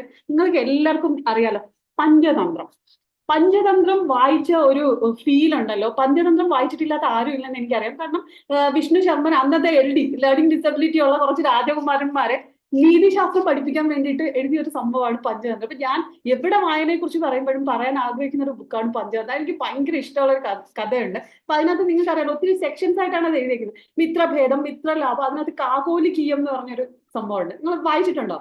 ഈ കാകോലികീയം എന്താണെന്നറിയാവോ? കാക്ക, ഉലൂകൻ, മൂങ്ങ, ഈ രണ്ടുപേരുടെയും കൂടെ ഒരു കഥയാണ് ഈ കാകോലികീയം. അപ്പൊ ഈ കഥ വായിച്ചപ്പോ എന്തെല്ലാം കുരുട്ടുബുദ്ധി ഒറ്റയടിക്ക് ഒരു കൊച്ചിന് പഠിപ്പിക്കാൻ പറ്റിയെന്ന് അറിയാമോ? കാരണം രാജകുമാരന്മാരെ നീതിശാസ്ത്രം പഠിപ്പിക്കാനായിട്ടാണ് ഈ സംഭവങ്ങൾ എഴുതിയേക്കുന്നത്. പക്ഷെ ഈ കാകോലികീയത്തിന്റെ പ്രത്യേകത എന്താന്ന് വെച്ചാൽ ഈ മൂങ്ങയും കാക്കയും കൂടെ തമ്മിൽ ചേരൂല, രണ്ടും കൂടി സ്റ്റണ്ടാവും. അപ്പൊ ഈ രണ്ടുപേരും കൂടെ ചേർന്ന് ഒരു മരത്തിനെ ഒക്കുപ്പ ചെയ്യാൻ ശ്രമിക്കുമ്പോൾ ഉണ്ടാവുന്ന പ്രശ്നമാണ് അതിനെ എങ്ങനെ ഡീൽ ചെയ്യണം. അതായത് നേരായ രീതിയിൽ ഇപ്പം നമ്മുടെ ഓണക്കൂർ സാറ് പറഞ്ഞ പ്രഭാഷണത്തിന്റെ സ്റ്റൈലിൽ പറഞ്ഞാൽ മനസ്സിലാകാത്ത ഐക്യ കുറഞ്ഞ ടീമിനെ വളരെ ലോക്കലായിട്ട് കാര്യങ്ങൾ പറഞ്ഞ് കുത്തിത്തിരിവ് പഠിപ്പിക്കുന്ന ഒരു പരിപാടിയാണ് കാകോലിക്യം. അപ്പൊ അതിനകത്ത് ഇത്രയേ ഉള്ളൂ, ഇവർ രണ്ടുപേരും കൂടെ ഒരു മരത്തിന് വേണ്ടി അടികൂടുക, രണ്ടുപേർക്കും ആ മരം വേണം. അപ്പൊ മൂങ്ങകളാണെങ്കിലോ രാത്രി ആക്റ്റീവാണ്, കാക്കകളാണെങ്കിലോ പകലാണ് ആക്റ്റീവ്. ഇപ്പൊ രണ്ടുപേരും ഇതിനു വേണ്ടി യുദ്ധം ചെയ്യുമ്പോൾ മൂങ്ങാൾ എന്ത് ചെയ്യും? ഒരു ഗുണ്ടയെ വിളിച്ചോണ്ട് വരും, ഒരു കഴുകനെ. എന്നിട്ട് ഇവരെന്ത് ചെയ്യും? ഇവര് രാത്രി ചെന്ന് ഈ കാക്കകളെ ആക്രമിക്കും. അപ്പൊ കാക്കകൾക്ക് തിരിച്ചൊന്നും ചെയ്യാൻ പറ്റില്ല. പകലാവുമ്പോ ഇവർ പൊത്തിന്റെ അകത്ത് കയറി ഇരുന്നിട്ട് ഈ കഴുകൻ എന്ത് ചെയ്യും? പിടിച്ച് വഴിയിൽ നിർത്തും. കഴുകൻ അവിടെ കൊട്ടേഷൻ പിടിച്ച് നിൽക്കുവാണ്. അപ്പൊ കാക്കകൾക്ക് കയറി ഇവരെ പിടിക്കാൻ പറ്റുന്നില്ല. അപ്പൊ ഈ സിറ്റുവേഷൻ ഓവർകം ചെയ്യാൻ വേണ്ടി ഇവർ മന്ത്രിസഭ കൂടിയിട്ട് ഇവർ ചിന്തിക്കുകയാണ് എങ്ങനെ ഉമ്മാരെ ഒതുക്കാം. അപ്പൊ ഇതിനകത്ത് ഇവർ കുറെ ടെക്നിക്സ് പറയുന്നുണ്ട്. ഈ മന്ത്രിമാർ, കാക്കമന്ത്രി, ഓരോരുത്തരുടെയും പേരൊക്കെ ഭയങ്കര കിടിലാണ് കേട്ടോ. കാകസേനൻ, ഞാൻ ഓർക്കുന്നില്ല എല്ലാ പേരും. എല്ലാവർക്കും ഈ പഞ്ചതന്ത്രം കഥ മൊത്തത്തിൽ മൃഗങ്ങളാണ് പറയുന്നത്. എല്ലാ ക്യാരക്ടേഴ്സും മൃഗങ്ങളാണ്. ഇതിൽ കൂടുതൽ എങ്ങനെയാണ് ഒരു കുട്ടിയെ പഠിപ്പിക്കുക? അപ്പൊ കാക്കമന്ത്രി, ആദ്യത്തെ മന്ത്രി പറയാണ്, നമുക്ക് ആ കഴുകനല്ലേ അതിൻ്റെ അകത്തുള്ള പ്രശ്നം. ഇവന്മാർ ഈ കഴുകന് ഫുഡ് വാങ്ങിച്ചു കൊടുത്താണ് ഈ പ്രശ്നം മുഴുവൻ ഉണ്ടാക്കുന്നത്. ഈ കഴുകനെ നമുക്കിങ്ങ് പിടിക്കാം, നമുക്ക് ഇതിലും നല്ല ഫുഡ് വാങ്ങിച്ചു കൊടുത്ത് കഴുകനെ നമ്മളെ സെറ്റാക്കാം, എന്നിട്ട് രാവിലെ പോയി ഇവന്മാർക്ക് അടി കൊടുക്കാം. അപ്പൊ ഒരു അടുത്ത മന്ത്രി പറയുകയാണ്, അത് ശരിയാവൂല, അത് ഒരിക്കലും ശരിയാവില്ല. കഴുകനെ കൈക്കലാക്കുക എന്ന് പറയുന്ന അല്ല ഇവിടുത്തെ സൊല്യൂഷൻ. കഴുകൻ നാളെ നമ്മളെ ഒറ്റിക്കൊടുത്താലോ, അതുകൊണ്ട് നമ്മൾ എന്ത് ചെയ്യണം? ഇവന്മാരെ നേരിട്ട് കയറി അടിച്ച് പരിശാക്കണം. അപ്പൊ മറ്റൊരാൾ പറയുകയാണ്, ആയുധബലം കൂടുതലുള്ള ശത്രുവിനെ നേരിട്ട് ആക്രമിക്കാൻ പാടില്ല. നമുക്കൊരു കാര്യം ചെയ്താലോ, ഈ കഴുകൻ ഇച്ചിരി വിഷം കൊടുത്താലോ. അപ്പൊ ആൾക്കാർ പറയുവാണ്, അടുത്ത ആൾ പറയുവാണ്, കഴുകൻ അത് കഴിക്കത്തില്ല. അപ്പം കഴുകൻ അറിയാം നമ്മൾ ശത്രുക്കളാണ്, അപ്പൊ കഴുകൻ ഒരിക്കലും അത് കഴിക്കില്ല. അപ്പൊ ഇതിൽ ലാസ്റ്റ് ആയിട്ട് കുറെ ഇങ്ങനത്തെ കുതിരിവ് പറഞ്ഞു കഴിഞ്ഞപ്പോ ഒരാൾ പറയുകയാണ്, ലാസ്റ്റ് മന്ത്രി പറയുകയാണ്, നിങ്ങൾ ഒരു കാര്യം ആലോചിച്ച് നോക്കും. ഇതെല്ലാം അപ്പൊ ഒരാൾ പറയാൻ നമുക്ക് ഫ്ലീ ചെയ്യാം, നമുക്ക് പലായനം ചെയ്യാം. അപ്പൊ ഈ ലാസ്റ്റ് പറഞ്ഞ ആള് പറയാണ് നമുക്ക് എപ്പോഴായി മരക്കൊമ്പ് വേണ്ടേ? നമ്മൾ രാവിലെ ഇവിടെ ഇല്ല, നമ്മൾ തീറ്റ തേടി പോകും, നമുക്ക് രാത്രിയാ വേണ്ടേ, അവർക്ക് എപ്പോഴാ ഇത് വേണ്ടേ? പകല. അപ്പൊ നമ്മൾ തമ്മിൽ ഒരു ട്രൂത്ത്, ഒരു എന്താ പറയാ, നടുക്കൂടെ പോകുന്ന ഒരു വഴി കണ്ടുപിടിച്ചു കഴിഞ്ഞാൽ ഈ പ്രശ്നമുണ്ടോ? അപ്പൊ ഞാനൊരു കാര്യം ചെയ്യാം, മൂങ്ങകളുടെ സെറ്റപ്പിൽ പോയിട്ട് അവരുടെ മന്ത്രിസഭയിൽ പോയിട്ട് അവരോട് സംസാരിക്കാം. അപ്പം അപ്പോഴ് കാകരാജാവ് ചാടി എണീറ്റ് പറയുകയാണ്, ഒരു കാരണവശാലും നടക്കൂല, അവന്മാര് രാവിലെ വന്ന് നമ്മുടെ കൂടെ ആക്രമിച്ചു കഴിഞ്ഞാൽ നമുക്കൊന്നും ചെയ്യാൻ പറ്റില്ല എന്ന് പറഞ്ഞ് ഈ പ്രശ്നം അവിടെ ഒതുക്കിയ ശേഷം അന്ന് രാത്രി കാകന്മാരുടെ രാജാവ് ഉലൂകന്മാരുടെ രാജാവിനെ പൊത്തിൽ പോയി കണ്ടിട്ട് പുള്ളിയോട് പറയുവാണ്, ഇതിനകത്തൊരു പ്രശ്നമുണ്ട്, ഇതിൽ ഒരുത്തൻ കൃത്യമായ ഒരു പരിഹാരം കണ്ടെത്തിയിരിക്കുന്നു, അവനെ വെച്ചിരുന്നാൽ നീ ഒരു കുരുട്ട് മൂങ്ങയും ഞാനൊരു കുരുട്ട് കാക്കയുമായിട്ട് അവസാനിക്കും. നമുക്ക് ഒരിക്കലും രാജാക്കന്മാരായി നിലനിൽക്കാൻ കഴിയില്ല, കാരണം ഇവന്മാര് സമാധാനത്തിന് വേണ്ടി മുറവിളി കൂട്ടും. അപ്പൊ നമ്മൾ എന്ത് ചെയ്യണം? ആ ലാസ്റ്റ് പറഞ്ഞ ഒരാളുണ്ടല്ലോ, അവന് തട്ടിക്കളയണം. അപ്പം ഈ ഉലൂകന്മാരുടെ രാജാവ് പറയണം, അവൻ ഏത് തുഞ്ചത്താ കിടന്നുറങ്ങുന്നത്, ഏത് കൊമ്പത്താ ഉറങ്ങുന്നത്, അവന്റെ പേരെന്താ, അവന്റെ ഐഡന്റിഫിക്കേഷൻ എന്താണ്, അവനെ കൃത്യമായിട്ട് കണ്ടെത്തി തീർക്കും. ഇതിലപ്പുറം ഇന്ന് നമ്മുടെ ലോകത്ത് നടക്കുന്നത് എന്താണ്?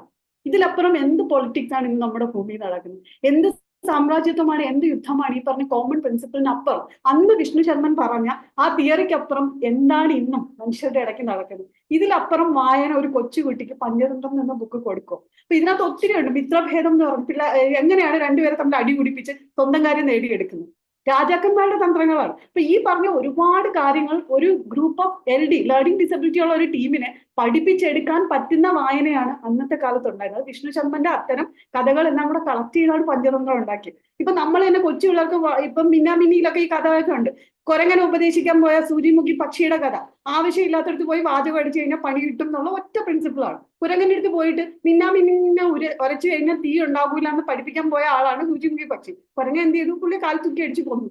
അപ്പൊ എവിടെ സംസാരിക്കണം എന്നൊക്കെ വളരെ കുഞ്ഞു കുഞ്ഞു വാക്കുകളിലൂടെ കുഞ്ഞുങ്ങളെ പഠിപ്പിക്കുന്ന മഹത്തായ ഒരു വായനയുടെ പാരമ്പര്യമാണ് ശരിക്കും പറഞ്ഞാൽ പഞ്ചതന്ത്രം. പിന്നെ അതുപോലെ നമ്മുടെ കാലഘട്ടത്തിനെ സ്വാധീനിച്ചൊരു ബുക്കാണ് 1001 രാവുകൾ. എല്ലാവരും വായിച്ചിട്ടുണ്ടോ? ഷെഹറസേദിന്റെ കഥ.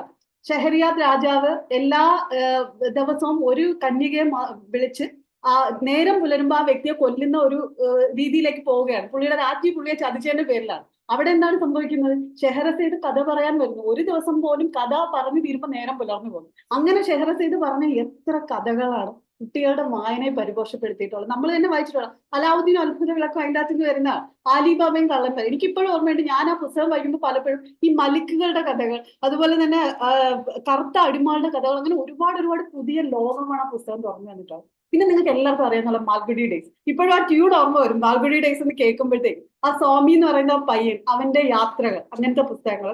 അതുപോലെ തന്നെ പിന്നെ ഒത്തിരി ഉണ്ട്. കുറ്റാന്വേഷണ പുസ്തകങ്ങളെ കുറിച്ച് പറഞ്ഞാൽ ഷെർലക് ഹോംസ് കഴിഞ്ഞാലേ ബാക്കി എന്തുള്ളൂ. എത്ര കഥകളാണ് ഷെർലക് ഹോംസിന്റെ ഫുൾ കളക്ഷൻസ്. അതുപോലെ തന്നെ ഷെർലക് ഹോംസ് എഴുതിയത് ആരാണ് നിങ്ങൾക്ക് എല്ലാവർക്കും അറിയാലോ, കോനൻ ഡോയിലാണ്. അദ്ദേഹത്തിന്റെ ലോസ്റ്റ് വേൾഡ് എന്നൊരു പുസ്തകമുണ്ട്. അത് കൊച്ചു കുട്ടികൾക്ക് അന്ന് എങ്ങനെ കിട്ടിയെന്നറിയാവോ? ഇതുപോലത്തെ കൊച്ചു പുസ്തകങ്ങളിൽ ചലഞ്ചർ എന്ന് പറയുന്ന ആളിന്റെ സീരീസ് ആയിട്ടാണ് അത് വന്നത്. അപ്പൊ ഈ ലോസ്റ്റ് വേൾഡ് എന്ന് പറയുന്ന സിനിമയൊക്കെ വരുന്നതിന് എത്രയോ മുമ്പേ അത്ര മഹത്തായ ഒരു ഭാവനയിലൂടെ നമ്മൾ ഇതെല്ലാം കണ്ടിട്ടുണ്ട്. നമ്മൾ ഈ പറഞ്ഞ സംഭവങ്ങളെല്ലാം ഇമാജിൻ ചെയ്യുകയും പേടിക്കുകയും ഒരുപാട് കിടുങ്ങുകയും ചെയ്തിട്ടുള്ള പുസ്തകങ്ങളാണ് ഇതെല്ലാം. അതുപോലെ തന്നെ പേടിപ്പിക്കുന്ന കഥകൾ. ഡ്രാക്കുള പിന്നെ പറയണ്ടല്ലോ, ഞാനൊക്കെ കൊച്ചു ക്ലാസ്സിൽ ഡ്രാക്കുള വായിക്കുന്ന അടികൂടിയാണ് മേടിക്കുന്നത്, കാരണം തരൂല. ഈ പുസ്തകം വായിച്ചു കഴിഞ്ഞിട്ട് രാത്രി ജനലിന്റെ അടുത്ത് കിടന്ന് ഉറങ്ങാൻ പേടിയാണ്. ഡ്രാക്കുള സ്പെല്ല് കാസ്റ്റ് ചെയ്യും, നമ്മളെ വലിച്ചുകൊണ്ട് പോകുന്നുള്ള പേടി. അപ്പൊ ആ പേടിയൊക്കെ എത്ര ജെനുവിൻ ആയിരുന്നു എന്നാണ് ഞാൻ ഇപ്പൊ ആലോചിക്കുന്നത്. കാരണം ഇന്ന പേടി ഉണ്ടോ? നമ്മളെ സകല സംഭവങ്ങളെ സീരിയലാക്കി. അപ്പൊ എന്നിട്ട് യക്ഷി വന്ന് ചിരിച്ച് ഒരുമാതിരി പിള്ളേർക്ക് അതിനൊരു കോമഡി ആയിരിക്കും. അപ്പൊ സീരിയൽ യക്ഷികളെ കണ്ടു പേടിക്കാൻ പറ്റാത്തൊരു വിധത്തിലോട്ട് നമ്മുടെ ജനറേഷൻ പോയത് അവരവരുടെ ഭാവനയെ വർക്ക് ചെയ്യിക്കാതെ മീഡിയം മാത്രം ഇതെല്ലാം വർക്ക് ചെയ്യുന്ന ഒരു ലോകത്തേക്ക് വന്നുകൊണ്ടാണ്. പിന്നെ റഷ്യൻ ക്ലാസിക്സ് നമ്മുടെയൊക്കെ വായനയും ചെലുത്തിയിട്ടുള്ളത്. ഞാൻ പറഞ്ഞ വായിച്ചിരുന്ന ഒരു സമൂഹത്തിന്റെ കാര്യമാണ്. ചുക്കും കക്കും വായിക്കാത്ത ആരും ഇല്ലല്ലോ. മോസ്കോ എന്താണ്, മഞ്ഞ് ഉള്ള സ്ഥലങ്ങൾ എന്താണ്, മഞ്ഞു വണ്ടികൾ, ഉന്തുവണ്ടികൾ എന്താണ്, പട്ടികൾ വലിക്കുന്ന വണ്ടികൾ, ഹിമക്കരടികൾ, അങ്ങനെ എന്തെല്ലാം, വാളമീൻ കൽപ്പിക്കുന്നു, അച്ഛൻ കഥകൾ, ഇതെല്ലാം നമുക്ക് സോവിയറ്റ് യൂണിയൻ സ്റ്റോറീസ് നിന്ന് കിട്ടിയതാണ്. പിന്നെ അങ്ങോട്ടുള്ള സീരിയസ് റീഡിങ്ങിലാണ് റഷ്യൻ ക്ലാസിക്സ് തന്നെ നമ്മൾ നേരെ വന്നത്. ടോൾസ്റ്റോയെ ഓർമ്മിക്കാതെ ഒരു വായനാ ദിനം ഉണ്ടോ എന്ന് ഞാൻ ആലോചിക്കാറുണ്ട്. കാരണം എന്ന് വെച്ചാല് ടോൾസ്റ്റോയുടെ അന്ന കർണീന, ഞാനിപ്പോ സത്യം ഈ പുസ്തകങ്ങളെ കുറിച്ച് മാത്രമേ എനിക്ക് സംസാരിക്കാൻ സമയം ഉണ്ടായിരുന്നെങ്കിൽ ഓർക്കും, പക്ഷെ ഇല്ലല്ലോ, അതുകൊണ്ട് നമ്മൾ പെട്ടെന്ന് പറഞ്ഞു പോവാണ്. അപ്പം ഏറ്റവും കൂടുതൽ ഈ പറഞ്ഞ പോലെ അന്ന കർണീന, വാർ ആൻഡ് പീസ് പോലത്തെ പുസ്തകങ്ങൾ നമ്മളെ അഫക്ട് ചെയ്തിട്ടുണ്ട്. ദസ്തയേവ്സ്കിയുടെ തന്നെ എന്താ പറയാ, കാരമസോ ബ്രദേഴ്സ് പോലത്തെ ബുക്കുകൾ, ചെക്കോ, പുഷ്കിൻ, ഇങ്ങനെ ഒത്തിരി ഒത്തിരി ആൾക്കാർ പിന്നെ വായിച്ചാണ് നമ്മൾ പതുക്കെ വായനയിലോട്ട് വന്നത്. അതില് ഭയങ്കരമായിട്ട് ഒത്തിരി പേര് വായിച്ചിട്ടില്ലെങ്കിലും മേജർ ആയിട്ടുള്ള ഒരു പുസ്തകം നിങ്ങൾക്ക് എല്ലാവർക്കും അറിയാന്നുള്ളതാണ് ആൻഡ് ക്വയറ്റ് ക്ലോസ്ഡ് ഓൺ. ഇപ്പോഴും ഡോൺ ശാന്തമായി ഒഴുകും, മിഖായിൽ ഷോലക്കോവിന്റെ പുസ്തകം. അപ്പം ജീവിതത്തിൽ ആദ്യമായിട്ട് യുദ്ധം എന്ന് പറയുന്നതിന്റെ ഭീകരത എന്താണ്, വാർ ആൻഡ് പീസ് വായിക്കുന്നതിന് മുമ്പാണ് ശരിക്കും പറഞ്ഞാൽ ഈ ഷോലക്കോവിന്റെ പുസ്തകം വായിക്കുന്നത് എന്താണെന്നുള്ളത്. കാരണം യുദ്ധത്തിന് പോകുമ്പോൾ എല്ലാവരുടെ പോക്കറ്റിലും അവരൊരു പ്രാർത്ഥന എഴുതിയിടുകയാണ്. ഈ പ്രാർത്ഥനയും വെച്ചുകൊണ്ട് അന്നത്തെ യുദ്ധം എന്ന് പറയുന്നത് ഈ പറയുന്ന പോലെ ബുള്ളറ്റ് വെച്ചുള്ള അല്ല, വാള് വെച്ച് വെട്ടി മാരകമായിട്ട് കുന്തം കൊണ്ട് കുത്തിയൊക്കെ കൊല്ലുന്ന യുദ്ധങ്ങളിൽ ഇത് ഉള്ളവരും ഇല്ലാത്തവരും ഒരുപോലെ കൊല്ലപ്പെടുന്ന ഒരു കഥയാണ് ശരിക്കും പറഞ്ഞാൽ ഷോലക്കോവിനെ 4 വോളിയൂംസ് ആയിട്ട് എഴുതി. അതിൻ്റെ അകത്ത് മനോഹരമായ പ്രണയ കഥകളുണ്ട്. ഞാൻ ഇപ്പോഴും ഓർമ്മിക്കുന്ന woman's love is like a wayside wild henbane. ഒരു സ്ത്രീയുടെ പ്രണയം എന്ന് പറയുന്ന ഒരിക്കലും അതിന്റെ നിറം ചുവപ്പല്ല, ഒരു വേസൈഡ് വൈൽഡ് ഹെൻബെയിൻ, ഒരു വെളുത്ത ഹെൻബെയിനിന്റെ നിറമാണ് അതെന്ന് അക്സിലിയോട് പറയുന്ന ഗ്രിഗറി മെലക്കോ. അപ്പൊ ആ പുസ്തകം വായിച്ചിട്ടുള്ളവർക്ക് എനിക്കറിയാം ഇത് എത്രമാത്രം സ്ട്രോങ് ആയിട്ട് ഫീൽ ചെയ്യുന്നുള്ളത്. പിന്നെ പാമുക്കിന്റെ പുസ്തകങ്ങൾ തീർച്ചയായിട്ടും കുറെ കൂടെ സീരിയസ് ആയിട്ടുള്ള റീഡിങ്ങില് എനിക്കറിയാം ഇസ്താംബുളിന്റെ കഥകളെ കുറിച്ച് ഞാൻ ഈ പുസ്തകങ്ങൾ പറയുന്നത് ഇത് വായിക്കാൻ താല്പര്യമുള്ളവർ, വായിച്ചിട്ടില്ലാത്തവരുണ്ടെങ്കിൽ തീർച്ചയായിട്ടും ഇതിൽ കൂടെ കടന്നു പോകണമെന്നും കൂടെ ഉള്ളതുകൊണ്ടാണ്. My name is red snow അങ്ങനത്തെ പുസ്തകങ്ങൾ. പിന്നെ മലയാളത്തിൽ തന്നെ ഇപ്പം എന്റെയൊക്കെ കൊച്ചു റീഡിങ്ങിൽ ഏറ്റവും കൂടുതൽ അഫക്ട് ചെയ്ത് ഏറ്റവും കൂടുതൽ ഇഷ്ടപ്പെടുത്തിയ ഒരു ബുക്കാണ് പൊറ്റക്കാടിന്റെ ഒരു ദേശത്തിന്റെ കഥ. ഞാനൊക്കെ 1 വർഷം ആവാൻ കാത്തിരിക്കും. എന്നാന്നറിയോ, ഈ പുസ്തകം ആദ്യം തൊട്ട് ഒന്നുകൂടെ വായിക്കാൻ. പിന്നെ അടുത്ത വർഷം ആവാൻ കാത്തിരിക്കും ഈ പുസ്തകം ഒന്നുകൂടെ വായിക്കാനാണ്. കാരണം എന്ന് വെച്ചാൽ ഈ പുസ്തകം വായിച്ച് അതിൻ്റെ ഒരു ഇത് കെട്ട് വിട്ടിട്ട് വേണം വീണ്ടും വായിക്കാൻ. അങ്ങനെ ഒരുപാട് സാധനങ്ങളുണ്ട്. ഇത് ആദ്യമായിട്ട് വായിക്കുകയാണെന്നെങ്കിൽ ഓരോ തവണ കാണുമ്പോഴും ഓർത്തോർത്ത് വിഷമിച്ച് പോകുന്ന ബുക്ക്. കുറെ കഴിഞ്ഞപ്പോൾ എന്തൊരു വെച്ചാൽ എല്ലാം കാണാതെ പഠിച്ചു പോയി. പിന്നെ 1 വർഷത്തെ ഗ്യാപ്പിലൊന്നും ഈ പുസ്തകം ഏൽക്കുന്നില്ല. അപ്പൊ അങ്ങനെ നമ്മൾ ഇഷ്ടപ്പെട്ട ഒരുപാട് പുസ്തകങ്ങൾ. ഞാൻ സ്കൂൾ കുട്ടിയായിരുന്നപ്പോൾ പലപ്പോഴും ഈ എന്താ പറയാ സ്കൂൾ ബസ്സിന്റെ സൈഡിൽ ഇരുന്ന് ഇതിന്റെ ക്യാരക്ടേഴ്സിനെ തപ്പുമായിരുന്നു. ഉണ്ണൂലി അമ്മയൊക്കെ എത്ര നാളാണ് ഞാൻ തപ്പിയിട്ടുള്ളതെന്ന് അറിയാവോ? വഴിയെ പോകുന്ന പല അമ്മൂമ്മമാരിലും ഉണ്ണൂലി അമ്മ, ഇത് ശരിയാവില്ല, ആ മറ്റേ ഉണ്ണൂലി അമ്മ അത് ശരിയാവും. അത്രയായിരുന്നു നമ്മളുടെ ആ കഥാപാത്രങ്ങൾക്ക് വേണ്ടിയിട്ടുള്ള സെർച്ച്. ബിക്കോസ് നമ്മളാണ് അത് കണ്ടെത്തിയത്, വേറെ ആൾ നമുക്കത് കണ്ടെത്തി തരാനില്ലായിരുന്നു. പിന്നെ അങ്ങോട്ട് മാർക്വീസിന്റെ ഒക്കെ എന്താ പറയാ മാജിക്കൽ റിയലിസത്തിലേക്ക് വരുന്നു. മാജിക്കൽ റിയലിസത്തിൽ മാർക്വീസിന്റെ പുസ്തകമൊക്കെ ശരിക്കും സ്കൂൾ ക്ലാസ്സിൽ വായിക്കാൻ പറ്റിയ ഒരു ഭാഗ്യം ഉണ്ടായതുകൊണ്ട് തന്നെ മാജിക്കൽ റിയലിസം എന്താണെന്ന് മനസ്സിലാക്കി. ജീവിക്കുന്ന മനുഷ്യരോടൊപ്പം തന്നെ പറക്കുന്ന പരവതാനികളിൽ ഇരിക്കുന്ന ജിപ്സികൾ, ഇൻസോംനിയ, സാധാരണ ഒരു നിദ്രാരാഹിത്യത്തിന് ഒരു മഹാമാരി ആക്കിക്കൊണ്ട് സകല കാര്യങ്ങളും മറന്നു പോകുന്ന മനുഷ്യര് അതെല്ലാം എഴുതി കെട്ടി തൂക്കുക. അവസാനം പശു, എന്തിനാണ് പശു? പാല് കറക്കുന്ന ജീവിയാണ് പശു, പാല് കറക്കണം. അവസാനം പാൽ എന്തിനാണെന്ന് മറന്നു പോകുന്നു, അക്ഷരങ്ങൾ മറന്നു പോകുന്നു. അങ്ങനെ മാജിക്കൽ ആയിട്ടുള്ള ഒരു ഇൻസോംനിയയിലേക്ക്, നിദ്രാരാഹിത്യത്തിലേക്ക് ഒരു നഗരം പോകുന്ന കഥകളാണ് മക്കണ്ടോ എന്ന് പറയുന്ന മാജിക്കൽ ലാൻഡിനെ കുറിച്ച്. ശരിക്കും പറഞ്ഞാൽ നമ്മൾ പുസ്തകങ്ങളെ കുറിച്ച് ചർച്ച സംഘടിപ്പിക്കണം. കാരണം എന്താ വെച്ചാൽ ഏറ്റവും മനോഹരമായിട്ട് പുസ്തകങ്ങളെ കുറിച്ചായിരിക്കും ഒരു പക്ഷേ നമുക്ക് പറയാൻ പറ്റുക.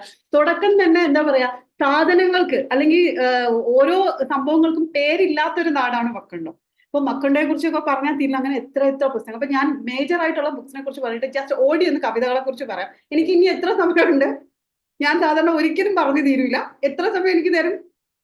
ഒരു 10 മിനിറ്റ് പറയാം. 10 മിനിറ്റ്, ഓക്കെ. അപ്പൊ ഞാൻ ഈ 10 മിനിറ്റ് കവിതകളെ കുറിച്ച് പറയും. കാരണം മറ്റേതിന്റെ പാരാവാരം എങ്ങും എത്തൂല. അപ്പൊ let skip on two points, അല്ലെങ്കിൽ നമ്മൾ നോവൽസിൽ മാത്രം നിൽക്കും. അപ്പൊ കവിത എന്ന് പറയുമ്പോൾ കഥയിൽ നിന്ന് എന്ത് വ്യത്യസ്തതയാണ് കവിത കൊണ്ടുവരുന്നത്? കഥ വായിക്കുന്ന ആൾക്ക് ഒരുപാട് അർത്ഥതലങ്ങളിലേക്ക് പോകണ്ട, എക്സ്പ്ലെയിൻ. പക്ഷെ കവിത എന്താണ്? ഓരോരുത്തരുടെ വായനയിലും പുതിയതായ അർത്ഥതലങ്ങൾ കണ്ടെത്താൻ കഴിയുന്ന, പുതിയ ഒരുപാട് തലങ്ങളിലേക്ക് വ്യാപിക്കുന്ന ഒരു അതീതത്വമാണ് ഒരുപക്ഷെ കവിത എന്ന് പറയുന്നത്. അതൊരു അനുഭൂതിയാണ് ശരിക്കും. ഇപ്പൊ ഞാൻ കവിതയെ കുറിച്ച് പറയുമ്പോഴത്തേക്കും എപ്പോഴും പറയുന്ന ഒന്നാണ്, എന്റെ മോളൊരിക്കല് ഞാൻ ഇടുക്കിയിൽ വർക്ക് ചെയ്യുന്ന സമയത്ത് അവൾക്ക് 2.5 വയസ്സേ ഉള്ളൂ, 2.5-3 വയസ്സ്. അംഗൻവാടിയിൽ അവിടെ അടുത്തൊരിടത്ത് കൊണ്ടാക്കിയേക്കുവാണ്. അപ്പൊ ഈ കക്ഷി ഒരു ദിവസം രാത്രി ഞങ്ങള് മുറ്റത്തിരിക്കുകയാണ്. ഇടുക്കി ഒരു പേടിപ്പിക്കുന്ന സ്വപ്നമാണ്. കാരണം എന്ന് വെച്ചാല് ആ ഒറ്റയ്ക്കാണ്, കാടാണ്, അങ്ങനെയൊക്കെ ഉള്ള ഒരു സ്ഥലത്ത് മുറ്റത്ത് നിന്ന് കുറെ കുടമുല്ല പൂവ് വാരിക്കൊണ്ട് വന്ന് എന്റെ കയ്യിൽ തന്നിട്ട് പുള്ളിക്കാരി പറയുവാണ്, കുഞ്ഞിനി പുഞ്ചിരി ആര് തന്നു, കുഞ്ഞിക്കുടമുല്ല പൂവ് തന്നു. അപ്പൊ ഞാനിങ്ങനെ അന്തം വിട്ടിരിക്കുവാണ്. ദൈവമേ, കവിതയോ? കൊച്ചു ഈ കവിത ഞാൻ കേട്ടിട്ടുണ്ട്, പക്ഷെ ഇതിന്റെ ഇത് എവിടെ നിന്ന് കിട്ടി? കുഞ്ഞിനി പുഞ്ചിരി ആര് തന്നു, കുഞ്ഞിക്കുടമുല്ല പൂവ് തന്നു. അതിന്റെ ബാക്കി വരികൾ ഇതാണ്: കണ്ണിന്റെ നീലിമ ആര് തന്നു, വിണ്ണിന്റെ കൈകൾ കനിഞ്ഞു തന്നു. അതിന്റെ ലാസ്റ്റ് ലൈൻ ഇതാണ്: ആരിന്നു പഞ്ചാരയുമ്മ തന്നു. എന്നിട്ട് ഇവളൊരു ലൈൻ പറയുവാണ്, പാരിപ്പുണം എനിക്ക് അമ്മ തന്നു. അപ്പൊ എനിക്ക് അത് ക്ലിക്ക് ആവുന്നു, ഇത് എന്താണ് ഈ ഐറ്റം? പാരിപ്പുണം എനിക്ക് അമ്മ തന്നു. അപ്പൊ ഞാൻ അടുത്ത ദിവസം ഈ അംഗൻവാടി പോയിട്ട് ടീച്ചറിനോട് അന്വേഷിച്ചപ്പോ എന്താണ്, തിരുനെല്ലൂർ കണ്ണാൻ സാറിന്റെ കവിതയാണ് വാരിപ്പുണർന്ന് എനിക്ക് അമ്മ തന്നു. അപ്പൊ ഈ കവിത ഉണ്ടാക്കിയ ഇമ്പാക്ട് എന്താണെന്ന് വെച്ചാൽ 2-3 വയസ്സുള്ള ഒരു കുട്ടിക്ക് കവിത എന്താണെന്ന് അറിയില്ല. പക്ഷെ കുറച്ച് കുടമുല്ല പൂക്കൾ, വെളുത്ത കുടമുല്ല പൂവൊന്നും ആയിരുന്നില്ല, വെള്ള പൂക്കൾ കിട്ടിയപ്പോ കുഞ്ഞിനി പുഞ്ചിരി തന്നത് കുഞ്ഞി കുടമുല്ല പൂവാണ് എന്ന് പറയാൻ ഒരു കുഞ്ഞിന് പറ്റി. അതാണ് കവിത. അങ്ങനെ ചെയ്യാൻ പറ്റുന്ന അനുഭൂതിയാണ് കവിത. അതാണ് ബാലസാഹിത്യത്തിന്റെ പ്രാധാന്യം എന്ന് പറയുന്നത്. ഇത് കൊച്ചു കുഞ്ഞിന് കവിത എന്താണെന്ന് അറിയില്ല, വെള്ളക്കടലാസ് പോലെയാണ് മനസ്സ്. അവിടെ പോലും കവിത എന്ന് പറയുന്ന എത്ര വലിയൊരു ഇമ്പാക്റ്റ് ആയിട്ട് കൊണ്ടുവന്നു. പിന്നെ നമ്മൾ ആശാൻ കവിതകൾ, ഇപ്പൊ ഞാനൊക്കെ സ്കൂളിൽ പഠിച്ചിട്ടുള്ള കൂടുതലും ഈ വല്ലിയിൽ നിന്ന് ചെമ്മ, അതൊക്കെയാണ് നമ്മുടെയൊക്കെ ആദ്യത്തെ ഇത്. അതുപോലെ തന്നെ ചന്തമേറിയ പൂവിലും ആശാന്റെ കവിതകളിൽ കൂടെയാണ് വരുന്നത്. പിന്നെ വൈലോപ്പിള്ളി, പി കുഞ്ഞിരാമൻ നായർ, അങ്ങനെ പോയി സമയമില്ലാത്തതുകൊണ്ടാണ് എല്ലാം ഓടിച്ചു വിടുന്നത്. പിന്നെ നമ്മുടെ ഫേവറേറ്റ് കാലഘട്ടത്തിന്റെ സാക്ഷാൽ ഡി വിനയചന്ദ്രൻ, ബാലചന്ദ്രൻ ചുള്ളിക്കാട്, കടമ്പനിട്ട, ഇവരിൽ കൂടെ ഒക്കെ പോയിട്ടാണ് ശരിക്കും പറഞ്ഞാൽ ഇംഗ്ലീഷ് പോയിന്റ്സ് എന്ന് പറയുന്ന മാജിക്കിലേക്ക് വരുന്നത്. അപ്പം ഇംഗ്ലീഷ് പോയിന്റ്സിൽ നിങ്ങൾക്ക് അറിയാമല്ലോ, പരിഭാഷ ഒരു വളരെ ഇമ്പോർട്ടന്റ് ആയിട്ടുള്ള തിങ് ആണ്. ബട്ട് ഇഫ് യു ക്യാൻ, കാരണം പലരും സ്പാനിഷ് കവികളുണ്ട്, സ്കോട്ടിഷ് കവികളുണ്ട്, റഷ്യൻ കവികളുണ്ട്, ഇവരുടെയൊക്കെ ഇംഗ്ലീഷ് പരിഭാഷ പലപ്പോഴും പെർഫെക്റ്റ് ആവണം എന്നില്ല. എങ്കിൽ പോലും ഹൃദയം തുറപ്പിക്കുന്ന കുറെ കാര്യങ്ങൾ. For example, wound is the place where light enters. ആര് പറഞ്ഞതാണ്? Wound is the place where light enters. നിങ്ങളുടെ മുറിവുകൾ എന്ന് പറയുന്നത് നിങ്ങളുടെ ഹൃദയത്തിലേക്ക് വെളിച്ചത്തിന്റെ കടന്നുവരവാണ്. റൂമിയാണ്, സ്വന്തം റൂമി. സ്നേഹത്തിനെ കുറിച്ച് ഒരുപാട് കവിതകൾ എഴുതിയ പാടിയ റൂമിയെ കുറിച്ച് പറയാതെ പറ്റില്ല. ലോർക്ക, എത്ര മനോഹരമായ കവിതകളാണ് ലോർക്കയുടെ. ഇവരുടെയൊക്കെ അന്ത്യം, ലോർക്ക കൊല്ലപ്പെട്ട കവിയാണ്. ലോർക്ക സ്വാതന്ത്ര്യത്തിന് വേണ്ടി പോരാടി കൊല്ലപ്പെട്ട കവി. മായ ആഞ്ചലോ, എങ്ങനെ മറക്കും? സ്ത്രീ ശാക്തീകരണത്തിന്റെ കറുപ്പിന്റെ സൗന്ദര്യമാണ് മായ ആഞ്ചലോയുടെ കവിത. ഞാൻ ജസ്റ്റ് എന്റെ ഫേവറേറ്റ് 2-3 ലൈൻസേ വായിക്കുള്ളൂ കേട്ടോ. You may shoot me with your words, you may cut me with your eyes, you may kill me with your hatefulness, but still like air I will rise. നിങ്ങൾ എന്നെ എന്ത് തന്നെ പറഞ്ഞ എന്ത് ചെയ്താലും ഞാൻ എണീറ്റ് നിൽക്കും എന്ന് പറഞ്ഞ കവിയാണ് മായ ആഞ്ചലോ. അതുപോലെ സിൽവിയ പ്ലാത്ത്, ദുഃഖത്തിന്റെ കവിതകൾ മാത്രം പാടിയ സിൽവിയ പ്ലാത്ത്. ഡിപ്രഷൻ, കഠിനമായ ഡിപ്രഷൻ കൊണ്ട് മരണപ്പെട്ട സിൽവിയ പ്ലാത്ത്. സിൽവിയ പ്ലാത്ത് എന്നെ ഞെട്ടിച്ചത് അവരുടെ ഒരു ഒറ്റ കവിത കൊണ്ടാണ്, ഡാഡി. നിങ്ങൾ പലരും ആ കവിത വായിച്ചിട്ടുണ്ടോ? ഡാഡി യു ബാസ്റ്റേർഡ് എന്നാണ് പുള്ളിക്കാരി വിളിച്ചത്. എന്നുവെച്ചാൽ നമുക്ക് ചിന്തിക്കാൻ പറ്റാത്ത സർഗാത്മകത കൊണ്ടുവന്ന ആളെന്ന് വെച്ചാലേ, നമ്മൾ എപ്പോഴും പല കാര്യങ്ങളെയും മറച്ചു വെച്ചുകൊണ്ട് കവിത എഴുതുന്ന ആൾക്കാരാണ്. സിൽവിയ പ്ലാത്തിന്റെ കൺസെപ്റ്റിലുള്ള ഡാഡി അതല്ല. ഈ വാക്കുകൾ ശ്രദ്ധിച്ചു നോക്കിയാൽ മതി. You do not do any more black shoe in which I have lived like a food for 30 years poor and white. ഈ ബ്ലാക്ക് ഷൂ ഇനി ഞാൻ ഇടൂല. ഇതിന്റെ അകത്ത് ഞാൻ ഒരു ഫീറ്റായിട്ട്, ഒരു പാദമായിട്ട് 30 വർഷം നരകിച്ചതാണ് ഡാഡി യു ബാസ്റ്റേർഡ് എന്നാണ് സിൽവിയ പ്ലാത്ത് വിളിച്ചത്. ഞാൻ അതിനെ പ്രോത്സാഹിപ്പിച്ച് പറഞ്ഞത് കവിത വായിക്കൂ, ഹൃദയം തകർന്നു പോകും. അതുപോലെ വിർജീനിയ വൂൾഫ് ഈ പറഞ്ഞ പോലെ തന്നെ വെള്ളാരം കല്ലുകൾ പോക്കറ്റിൽ കുത്തി നിറച്ചുകൊണ്ട് വീടിന്റെ അടുത്തുള്ള നദിയിലേക്ക് ഇറങ്ങി നടന്നുപോയി അപ്രത്യക്ഷമായ വിർജീനിയ വൂൾഫ്. എത്ര മനോഹരമായ കവിതകളും കഥകളും എഴുതിയ ആളാണ് വിർജീനിയ വൂൾഫ്. അതുപോലെ ട്രാൻസ്ലേഷൻസിന്റെ കേസ് എന്ന് വെച്ചാൽ നമുക്ക് ഒരുപാട് ട്രാൻസ്ലേഷൻസ് കിട്ടും. ഞാൻ സിംപ്ലി ഒരു ട്രാൻസ്ലേഷനോടെ വായിച്ചിട്ട് ഇതിന്റെ ലാസ്റ്റ് കൺക്ലൂഷനിലോട്ട് പോകാം. നമുക്ക് സമയമില്ലാത്തതുകൊണ്ട് ഞാനിപ്പോ ഒരു പരിഭാഷാ ബുക്ക് ചെയ്തുകൊണ്ടിരിക്കുന്നതുകൊണ്ട് ഞാൻ അതിൽ ചെയ്തവരും മാത്രമാണ് പറയാം. ഒക്ടേവിയോ പാസ്. അപ്പൊ ഒക്ടേവിയോ പാസിന്റെ ഒരു കവിത വായിക്കാം. 2 bodies എന്നാണ് കവിതയുടെ പേര്. ജസ്റ്റ് ഒന്ന് കേൾക്കാം. 2 bodies face to face. 2 bodies face to face are at times 2 waves and night is an ocean. 2 bodies face to face are at times 2 storms and night a desert. 2 bodies face to face are at times 2 roots laced into night. 2 bodies face to face are at times 2 nights and night strikes sparks.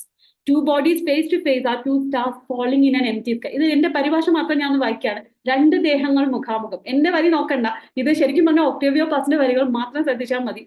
രാവിൻ അനന്ത സമുദ്രത്തിൽ തങ്ങളിൽ ആഞ്ഞു പുണരും 2 തിരകൾ പോലെ. രാത്രിയുടെ അനന്തമായ സമുദ്രത്തിൽ തങ്ങളിൽ ആഞ്ഞു പുണരും 2 തിരകൾ പോലെ. രാത്രിതൻ നിർജ്ജലമാം മരുഭൂമിയിൽ നേർക്കുനേർ നിൽക്കും 2 ശിലകൾ പോലെ. രാത്രിയുടെ നിർജ്ജലമായ മരുഭൂമിയിൽ നേർക്കുനേരെ നിൽക്കുന്ന 2 ശിലകൾ പോലെ.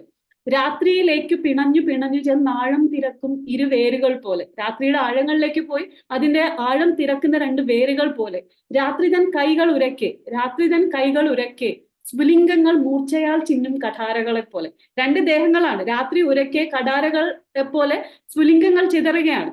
ശൂന്യമാം ഈ വ്യോമവീഥിയിൽ കത്തി എരിഞ്ഞു വീഴും 2 താരകങ്ങൾ പോലെ. ഒറ്റ നിമിഷത്തെ ബ്ലിസ് കൊണ്ട് കത്തി എരിഞ്ഞു വീണു പോകുന്ന 2 താരകങ്ങൾ പോലെ 2 ദേഹങ്ങൾ മുഖാമുഖം. എത്ര 2 ദേഹങ്ങളെ മുഖാമുഖം കണ്ടിട്ടുണ്ട് നമ്മൾ ജീവിതത്തിൽ? 2 ദേഹങ്ങൾ മുഖാമുഖമായിട്ട് ജീവിച്ചവരാണ് നമ്മൾ എല്ലാവരും. എത്ര ഈ പറഞ്ഞ രീതികൾ നമ്മൾ മുഖാമുഖം കണ്ടിട്ടുണ്ട്. നിർജ്ജലമായ മരുഭൂമികളിൽ ഒറ്റയ്ക്കൊറ്റയ്ക്ക് നിന്നിട്ടില്ലേ? ഒരുമിച്ച് കത്തി എരിഞ്ഞ് തകർന്ന് വീണിട്ടില്ലേ? അങ്ങനെ ഈ പറഞ്ഞ പോലെ രാത്രിയുടെ ആഴങ്ങളിലേക്ക് പിണഞ്ഞു ചെന്ന് വേരുകൾ തിരക്കിയിട്ടില്ലേ? അപ്പൊ ഒരു മനുഷ്യനെ അല്ലെങ്കിൽ അവരുടെ ജീവിതത്തിനെ ഏതെല്ലാം മേഖലകളിൽ കൂടെ ഒക്ടേവിയോ പാസ് കൊണ്ടുപോയി നോക്കും. അപ്പൊ ഇതുപോലെ മനോഹരമായ ഒരുപാട് കവിതകളും കഥകളും ട്രാൻസ്ലേഷൻസും ഈ വായനാ ദിനം തരട്ടെ. അപ്പൊ ഞാൻ പറഞ്ഞു നിർത്തേണ്ടത് ഇത്ര മാത്രമാണ്. സർഗാത്മകതയൊക്കെ ഈ പറഞ്ഞ പോലെ അവസാനിക്കുന്ന ഒരു കാലഘട്ടമായോ നമ്മൾ പേടിക്കുന്നുണ്ട്. ഞാൻ ഇന്നും മോളോട് പറയുമായിരുന്നു, ചിലപ്പോൾ നമ്മുടെ ജനറേഷൻ ഡൈനോസേഴ്സ് ഉണ്ടായിരുന്നു എന്ന് പറഞ്ഞതുപോലെ മരങ്ങൾ ഉണ്ടായിരുന്നു പണ്ട്. നമ്മുടെ വീട്ടിന് ചുറ്റും ഉണ്ടായിരുന്ന ഈ പടർന്നു നിൽക്കുന്ന ഇലയൊക്കെ ഉള്ള സാധനത്തിന്റെ പേരായിരുന്നു മരം. അതിപ്പോ ഇല്ല. ഓക്കെ, അത് ഡൈനോസേഴ്സിനെ പോലെ എക്സ്റ്റിങ്ക്റ്റ് ആയി എന്ന് പറയുന്ന പോലെ പണ്ട് ആൾക്കാർ എഴുതുമായിരുന്നു, പണ്ട് കവിത ഉണ്ടായിരുന്നു, കഥയുണ്ടായിരുന്നു, സർഗാത്മകത ഉണ്ടായിരുന്നൊക്കെ പറയുന്ന ഒരു കാലം വന്നേക്കാം. ആർട്ടിഫിഷ്യൽ ഇന്റലിജൻസ് കുതിച്ചുകൊണ്ടിരിക്കുകയാണ്, ചാറ്റ് GPT വന്നുകൊണ്ടിരിക്കുകയാണ്. എങ്കിലും മനുഷ്യൻ ഉള്ളിടത്തോളം കാലത്ത് ഏറ്റവും വിഷമിക്കുന്ന ഒരു കാര്യം കയ്യക്ഷരം ഉണ്ടോ? പണ്ടത്തെ ജീവിതത്തിലെ ഏറ്റവും വലിയ സന്തോഷമുള്ള സംഭവം എന്താ പറയുക, എന്റെ കയ്യക്ഷരം കേട്ടില്ല, ആരെങ്കിലും കണ്ടു കഴിഞ്ഞാൽ I will get full mark for. കയ്യക്ഷരം തന്നെ നമ്മുടെ ഒരു ഭയങ്കര ദിവസമാണ്. പക്ഷെ ഈ കയ്യക്ഷരം ഇല്ലാത്തതിന് പേരിൽ ഇന്ന് ആരും കരയണ്ട. എന്താ പറയുക, നിങ്ങൾ എത്രയാണ് കയ്യക്ഷരം ഉപയോഗിക്കുക? Every time you type, you don't have to write anymore. നമ്മൾ എഴുതുന്നില്ലല്ലോ. കയ്യക്ഷരം നന്നാക്കുന്ന ഒരു കർസീവ് റൈറ്റിംഗിന്റെ ആവശ്യം പോലും ഇന്നില്ല. അപ്പൊ അങ്ങനെ കാലം മുമ്പോട്ട് പൊക്കോണ്ടിരിക്കുമ്പോൾ സ്റ്റിൽ മനുഷ്യന്റെ ഉള്ളിലുള്ള എന്തെങ്കിലുമൊക്കെ നന്മകളെ പ്രൊജക്ട് ചെയ്യുന്ന ഒന്നായിരിക്കാം വായന, എഴുത്തെന്നൊക്കെ പറയുന്നത്. അത് ഒരിക്കലും നിലച്ചു പോകാതിരിക്കട്ടെ. ഒറ്റ കാര്യം കൂടെ പറഞ്ഞുകൊണ്ട് നിർത്താം. എങ്ങനെയാണ് ഈ കുഞ്ഞുങ്ങളെ ഇതിലേക്ക് കൊണ്ടുവരുന്നത്? അപ്പൊ ഞാൻ എൻ്റെ ഒരു എക്സ്പീരിയൻസ് എന്ന് പറയാം, കുട്ടികളെ വായനയിലേക്ക് കൊണ്ടുവരാൻ തീർച്ചയായിട്ടും നമ്മൾ ഈ പറഞ്ഞ കൊച്ചു കൊച്ചു റീഡിങ്സ് തന്നെയാണ്. അവർ വായിച്ച് അവരെ ഉറക്കാൻ പറ്റണം. അതായത് കുട്ടികളെ ഉറക്കാൻ വേണ്ടിയിട്ട് ഫോൺ കൈ കൊടുത്തിട്ട് മിന്നാമിന്നി ഇടുന്നതിന് പകരം കളിക്കുടുക്ക എടുത്ത് വെച്ച് കഥകളും കവിതകളും വായിക്കുക. അവർക്ക് ഫോൺ ഉണ്ടെന്ന് അറിഞ്ഞൂടാ, നിങ്ങളാണ് അവർ പഠിപ്പിക്കുന്നത്. ഫോൺ ഉണ്ടെന്നും അത് ഉപയോഗിക്കാൻ പറ്റുമെന്ന് നമ്മൾ പഠിപ്പിച്ചാലേ അവർക്ക് അറിയുള്ളൂ. പകരം അവരെ പാട്ടുപാടി ഉറക്കുക, ഇങ്ങനത്തെ സംഭവങ്ങൾ കേൾപ്പിക്കുക, ഒരുപാട് പുസ്തകം ഗിഫ്റ്റ് ആയിട്ട് കൊടുക്കുക. ഇപ്പൊ ഞാൻ ഫോർ എക്സാമ്പിൾ പറയാം, ഞാൻ എന്റെ മോൾക്ക് 1 വയസ്സുള്ളപ്പോൾ തൊട്ട് പുസ്തകം ഗിഫ്റ്റ് ആയിട്ട് കൊടുക്കും. അയാൾക്ക് ബുക്ക് എന്താണെന്ന് അറിയത്തില്ല. അയാൾക്ക് ആദ്യമായിട്ട് വാങ്ങിച്ചു കൊടുത്ത ബുക്കാണ് തവളയുടെ കൂട്. ഇപ്പോഴും ഉണ്ടത്. അപ്പൊ ഈ തവളയുടെ കൂടിൽ ഞാൻ എഴുതിയിട്ടുണ്ട്, എനിക്കറിയാം എന്റെ കാലം കഴിഞ്ഞാൽ അല്ലെങ്കിൽ ഞങ്ങള് എല്ലാവരും മരിച്ചു പോയാലും ആ ബുക്ക് അവിടെ കാണും. ഇത്രയും കാലം ഇയാളുടെ അച്ഛനും അമ്മയും ജീവിച്ചിരുന്ന കാലത്തെല്ലാം ഓരോ വർഷവും ഒരു പുസ്തകം കിട്ടിയിട്ടുണ്ട്. അത് അയാളുടെ പ്രായം അനുസരിച്ച് വലുതായിക്കൊണ്ടിരിക്കുന്ന പുസ്തകങ്ങളായിരിക്കാം. പക്ഷെ always that's A gift you can give. പിന്നെ കുട്ടികളുടെ കേസിൽ അവർക്ക് പറഞ്ഞു കൊടുക്കേണ്ടത്, വായിച്ചു കഴിഞ്ഞാൽ എങ്ങനെയാണ് ആ പുസ്തകത്തെ കുറിച്ച് ഒരു കുഞ്ഞു കുറിപ്പ് എഴുതുന്നത്. നമ്മൾ പണ്ട് ചെയ്തിരുന്ന ഒരു കാര്യമുണ്ട്, ഡയറി എഴുത്ത്. ഇപ്പൊ എന്റെയൊക്കെ കാലത്ത് എന്ന് വെച്ചാൽ ഡയറി ഒരു വീക്ക്നെസ് ആണ്. എന്റെ ഫസ്റ്റ് ഡയറിയുടെ പേര് ടോർച്ച് എന്നായിരുന്നു. ടോർച്ച്, TORCH, പന്തം. ടോർച്ച് എന്നാണ് ഞാൻ അതിന് പേരിട്ടത്. അപ്പൊ പിന്നെ ഞാൻ അതിന് ടോർച്ച് 1, ടോർച്ച് 2 എന്നൊക്കെ പേരിടാൻ തുടങ്ങി. That was A beautiful experience. കാരണം കൊച്ചു കാര്യങ്ങൾ ആ ടോർച്ചിൽ എഴുതിയാണ് പതുക്കെ കവിത, കഥ എന്നുള്ള നിലവാരത്തിലേക്ക് നമ്മൾ എത്തുന്നത്. എല്ലാവരും കവിയൊന്നും ആവണ്ട, പക്ഷേ നമ്മുടെ മനസ്സിൽ തോന്നുന്ന കാര്യങ്ങൾ പറയാനും എഴുതാനും പറ്റുന്ന ഒരു ഡയറി കൊച്ചു കുഞ്ഞുങ്ങൾക്കുണ്ട്. കളർഫുൾ ആയിട്ട് ഉണ്ടാക്കി കൊടുത്താൽ മതി. അവർക്ക് ഇഷ്ടമുള്ളത് എഴുതാം. എന്നും അതിലൊരു വരിയെങ്കിലും എഴുതിപ്പിക്കുക. ഇഷ്ടമുള്ള എന്ത്, അമ്മയെ ഇഷ്ടമാണ്, അച്ഛനെ ഇഷ്ടമാണ് എന്ന് കൊച്ചു കാര്യം, സ്കൂളിൽ നിന്ന് ഇന്നൊക്കെ സംഭവിച്ചു എന്നുള്ള കാര്യം, ഞാൻ ഇന്ന് ഈ പുസ്തകം വായിച്ചു, ഈ പുസ്തകത്തിൽ ഇന്ന കാര്യങ്ങളുണ്ട്. അപ്പൊ അതിനകത്ത് നമ്മുടെ ചരിത്രത്തിൽ തന്നെ ഏറ്റവും പ്രശസ്തമായ 2 ഡയറികളുണ്ട്. ഒന്ന് ആൻ ഫ്രാങ്കിന്റെ ഡയറി, പിന്നെ ഒന്ന് ഡ്രാക്കുള എന്ന് പറയുന്ന മഹത്തായ പുസ്തകം ഡയറിയുടെ ഫോമിലാണ് എഴുതപ്പെട്ടേക്കുന്നത്, മിന ഹാർക്കറിന്റെ. അപ്പൊ ജസ്റ്റ് ലൈക്ക് ദാറ്റ്, ഡയറി എങ്ങനെയാണ് മനോഹരമായിട്ട് എഴുതുന്നത്, പുതിയ വാക്കുകൾ എങ്ങനെ കൊണ്ടുവരാം എന്നുള്ളത്. പിന്നെ നമ്മുടെ വീട്ടിൽ ഒരു വായന ഇടം ഉണ്ടാക്കുക. അപ്പൊ പലപ്പോഴും വായന ഇടം എന്ന് പറയുന്ന ഒരു മുറിയല്ല, കുഞ്ഞുങ്ങൾക്ക് എപ്പോഴും ഒരു കോർണർ കാണും അവർക്ക് ഇഷ്ടമുള്ള. അവിടെ ഒരു കുഞ്ഞു ഷെൽഫ്, നിങ്ങൾ ഭയങ്കരമായ വലിയ സ്റ്റഡി ടേബിൾസ് വാങ്ങിച്ചു കൊടുക്കുന്നതിന് പകരം, അല്ലെങ്കിൽ അവരുടെ കമ്പ്യൂട്ടേഴ്സ് നീഡ്സ് സാറ്റിസ്ഫൈ ചെയ്യുന്നതിനോടൊപ്പം ഒരു കൊച്ചു ഷെൽഫ്, അതിനകത്ത് അവർക്ക് കിട്ടുന്ന കൊച്ചു പുസ്തകങ്ങൾ കൊണ്ടുപോയി അടുക്കി വെക്കാൻ, അതിനെ ലിസ്റ്റ് ചെയ്യാൻ.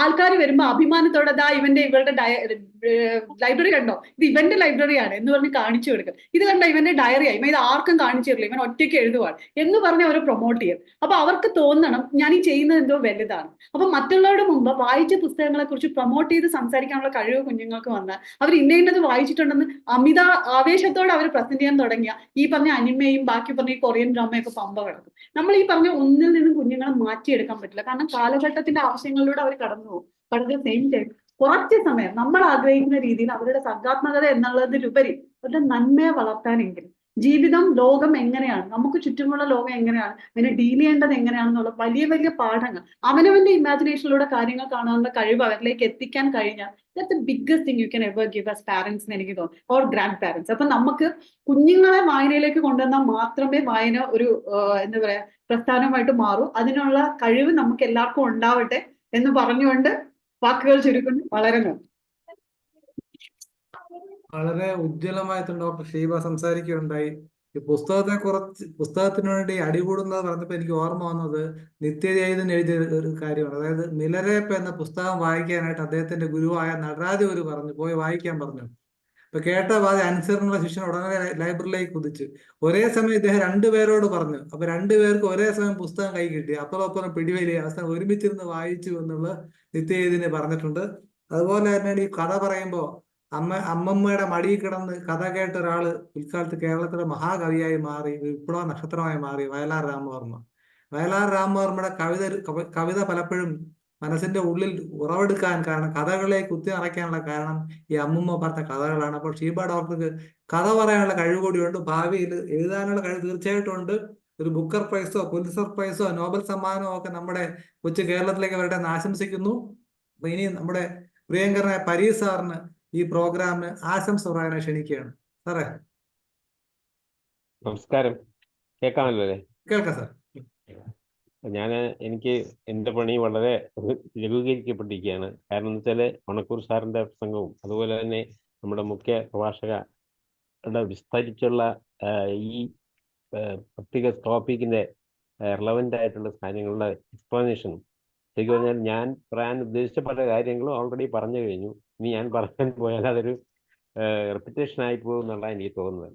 പക്ഷേ ഈ വായനയുടെ സംഗതിയിൽ ഒരു ദുഃഖസത്യം നമ്മൾ സമ്മതിച്ചേ പറ്റുള്ളൂ. പുതിയ ജനറേഷൻ ഈ വായനയിലേക്ക് നിന്ന് പതുക്കെ പിറകോട്ട് പോവുകയാണോ എന്നുള്ള സംശയം എനിക്ക് തോന്നിയിട്ടുണ്ട്. ശരിയാണോ എന്നറിയത്തില്ല, പലപ്പോഴും അങ്ങനെ കാണാറുണ്ട്. പണ്ട് നമ്മൾ പുസ്തകത്തിന് വേണ്ടി ഞാൻ ഈ കഴിഞ്ഞ ദിവസം നാട്ടിൽ പെരുന്നാളിന് നാട്ടിൽ പോയി. അപ്പം എൻ്റെ ഒരു സുഹൃത്തിൻ്റെ അടുത്ത് ഞാൻ പോയപ്പോൾ എനിക്ക് വേണ്ടി 2 പുസ്തകം എടുത്ത് വെച്ചിരിക്കാനുള്ളൂ എനിക്ക് തരാനായിട്ട്. ഇവിടെ അമേരിക്കയിലാണ് രണ്ടും. അപ്പം ഞാൻ വായിക്കുന്ന ഒരാളാണെന്ന് പുള്ളിക്ക് അറിയാവുന്നത് കൊണ്ട് പുള്ളി കളക്ഷൻ വളരുന്ന എന്ത് ബുക്കുണ്ടെങ്കിൽ എനിക്ക് ഒന്ന് അയച്ചു തരികയോ അല്ലെങ്കിൽ കൊണ്ടുവന്ന് തരികയോ ചെയ്യാറുണ്ട്. ഇഷ്ടമാണെങ്കിൽ കൊണ്ടുവന്ന് തരികയോ ഉണ്ടായിരുന്നു. അപ്പോൾ ഞാൻ നോക്കുകയാണ്, വായനയുടെ താല്പര്യമുള്ള പഴയ ജനറേഷൻ ധാരാളമുണ്ട്. ഈ വായന കൊണ്ടുള്ള ഗുണം മെയിനായിട്ട് നമ്മൾ കോഗ്നിറ്റീവ് എബിലിറ്റി, ഫങ്ഷനിങ്, അതിൻ്റെ സ്ട്രെങ്തനിങ് ആണ്. അതിനകത്ത് നമ്മുടെ ധാരണയും, അതായത് ഒരു കാര്യങ്ങൾ മനസ്സിലാക്കാനുള്ള കഴിവും അതായത് തിരിച്ചറിയാനുള്ള കഴിവുമൊക്കെ ശരിക്കും വായന കൊണ്ടുണ്ടാകും. കൂടാതെ നമ്മൾ ഈ സഹാനുഭൂതി, അതായത് എമ്പതി എന്ന് പറയുന്ന സംഗതി ഡെവലപ്പ് ചെയ്യാൻ ഈ വായന കൊണ്ട് സാധിക്കും എന്നുള്ളത് തെളിയിക്കപ്പെട്ടിട്ടുള്ള കാര്യമാണ്. അതുകൊണ്ട് ഈ വായനയ്ക്ക് പ്രാധാന്യം കൊടുക്കണം എന്നുള്ളതിന് യാതൊരു സംശയമില്ല. അത് നമ്മുടെ മുഖ്യപ്രഭാഷകർ പറഞ്ഞതുപോലെ ഏറ്റവും ചെറുപ്പത്തിലെ തന്നെ കുട്ടികളെ അതിലേക്ക് കൊണ്ടുവരാനുള്ള ഒരു തുര ആണ്. ഇപ്പം എൻ്റെ കൊച്ചു കുട്ടികളെ പിന്നെ എൻ്റെ ഗ്രാൻഡ് ചിൽഡ്രൻസിനൊക്കെ ഈ പറഞ്ഞ രീതിയിൽ ഞാൻ പുസ്തകങ്ങൾ വാങ്ങിക്കുക എൻ്റെ സിസ്റ്റേഴ്സ് മോളൊക്കെ മേടിച്ചു കൊടുക്കാറുണ്ട്. ചെറിയ ചെറിയ പുസ്തകങ്ങൾ ആദ്യം കൊടുക്കുന്നു. അപ്പോൾ എനിക്കൊന്ന് ആ രീതിയിൽ അവരെ ഡെവലപ്പ് ചെയ്ത് കൊണ്ടുവരുന്നത് പുതിയ ജനറേഷനിലെ റീഡിങ് ഹാബിറ്റ് ഉണ്ടാക്കാൻ പറ്റും എന്നുള്ളതാണ്. റീഡിങ് ഇല്ലെങ്കിൽ ജീവിതം കട്ട പോക തന്നെയാണ്, യാതൊരു സംശയമില്ലാത്ത കാര്യമാണ്. അതില്ലാതെ മുമ്പോട്ട് പോകാൻ പറ്റില്ല. ലോകം എങ്ങനെ പോകുന്നു, അല്ലെങ്കിൽ നമ്മുടെ ലൈഫിൻ്റെ റിയാലിറ്റിയുടെ പ്രോബ്ലംസ് എന്താണ്, ആ പ്രോബ്ലം എങ്ങനെ ഡീൽ ചെയ്യാൻ പറ്റും എന്നുള്ളതൊക്കെ ആ കഴിവ് നമുക്ക് ഡെവലപ്പ് ചെയ്യാനായിട്ട് ശരിക്കും പറഞ്ഞാൽ വായന കൊണ്ട് മാത്രമേ സാധിക്കുകയുള്ളൂ. വായന കൊണ്ട് കൂടാതെ മറ്റുള്ള കാര്യങ്ങളുണ്ട്. എന്നാൽ വായന ഒഴിച്ചുവിടാൻ പാടില്ലാത്ത ഒരു ഘടകമാണ് എന്നുള്ളതിൽ യാതൊരു തർക്കവുമില്ല. ഞാൻ കൂടുതൽ സമയം എടുക്കുന്നില്ല, കൂടുതൽ കാര്യങ്ങൾ പറയാനുണ്ട്. ഈ വായന കൊണ്ടുള്ള ഗുണങ്ങൾ എന്താണ്, അത് ഇല്ലാതെ ഒന്നുള്ള ദോഷങ്ങൾ എന്താണ് എന്നുള്ളത് നമ്മൾ അനലൈസ് ചെയ്യേണ്ട കാര്യമാണ്. ഓണക്കൂർ സാറിന് നമുക്ക് ഈ സമയത്ത് കിട്ടിയത് വളരെ ഒരു ഭാഗ്യമാണ്. അദ്ദേഹം ഈ കാര്യങ്ങൾ പറയുന്നത് വളരെ ഫോക്കസായിട്ട് കാര്യങ്ങൾ മാത്രം പറയും. അതിൽ കൂടുതൽ അതിൽ തന്നെ നല്ല രീതിയിൽ പ്രസൻറ്റ് ചെയ്യും. അദ്ദേഹത്തിൻ്റെ പ്രസംഗം മിക്കവാറും ഞങ്ങൾ പല ഫംഗ്ഷൻ ഒന്നിച്ച് കാണാറുണ്ട്.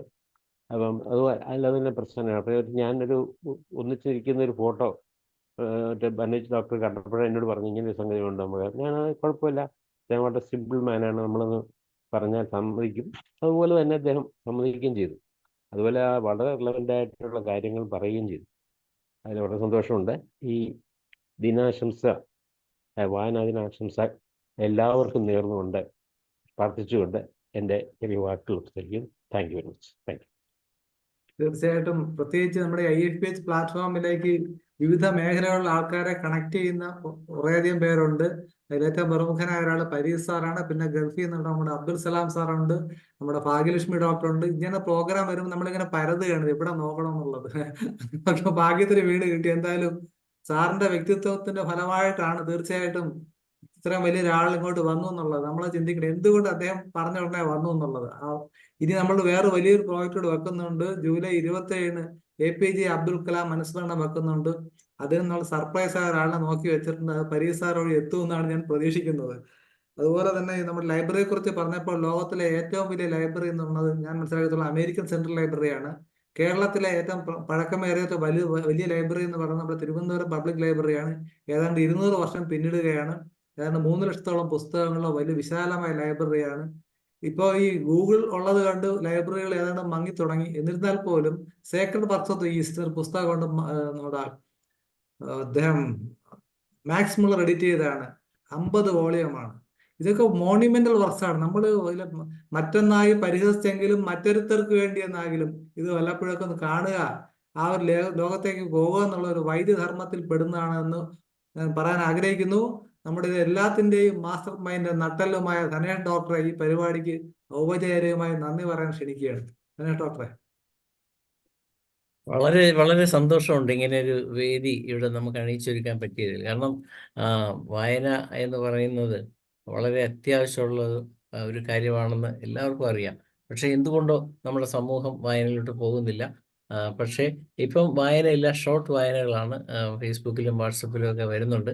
അത് വെച്ചുകൊണ്ട് ചെറിയ ചെറിയ കാര്യങ്ങൾ വെച്ച് അത് കോട്ട് ചെയ്താണ് ഇപ്പോൾ എല്ലാവരും സംസാരിക്കുന്നത്. അതാണ് നമ്മൾ ശ്രദ്ധിക്കുന്ന ഒരു കാര്യം. ഇപ്പോൾ ഓരോരുത്തരുടെ കവിതകളും പോലും ഇവിടെ കോട്ട് ചെയ്ത് പലരും പറയുന്നത് അങ്ങനെയാണ്. അങ്ങനെ വരുമ്പോൾ അത് വളരെ ആധികാരികമായിട്ട് രംഗത്ത് വരുന്നുണ്ട്. എന്നിരുന്നാലും നമ്മളിങ്ങനെ international forum for promoting homeopathy എന്ന ഈ സംഘടന വിവിധ തരത്തിലുള്ള ആൾക്കാരെ കൂട്ടിയുണർത്തിയ ഒരു സംഘടനയാണ്. ഡോക്ടർമാർ മാത്രമല്ല, ഹോമിയോപ്പതി സ്നേഹികളും അതുപോലെ തന്നെ വിദ്യാർത്ഥികളും ഒക്കെ ചേർന്നൊരു സംഘടനയാണ്.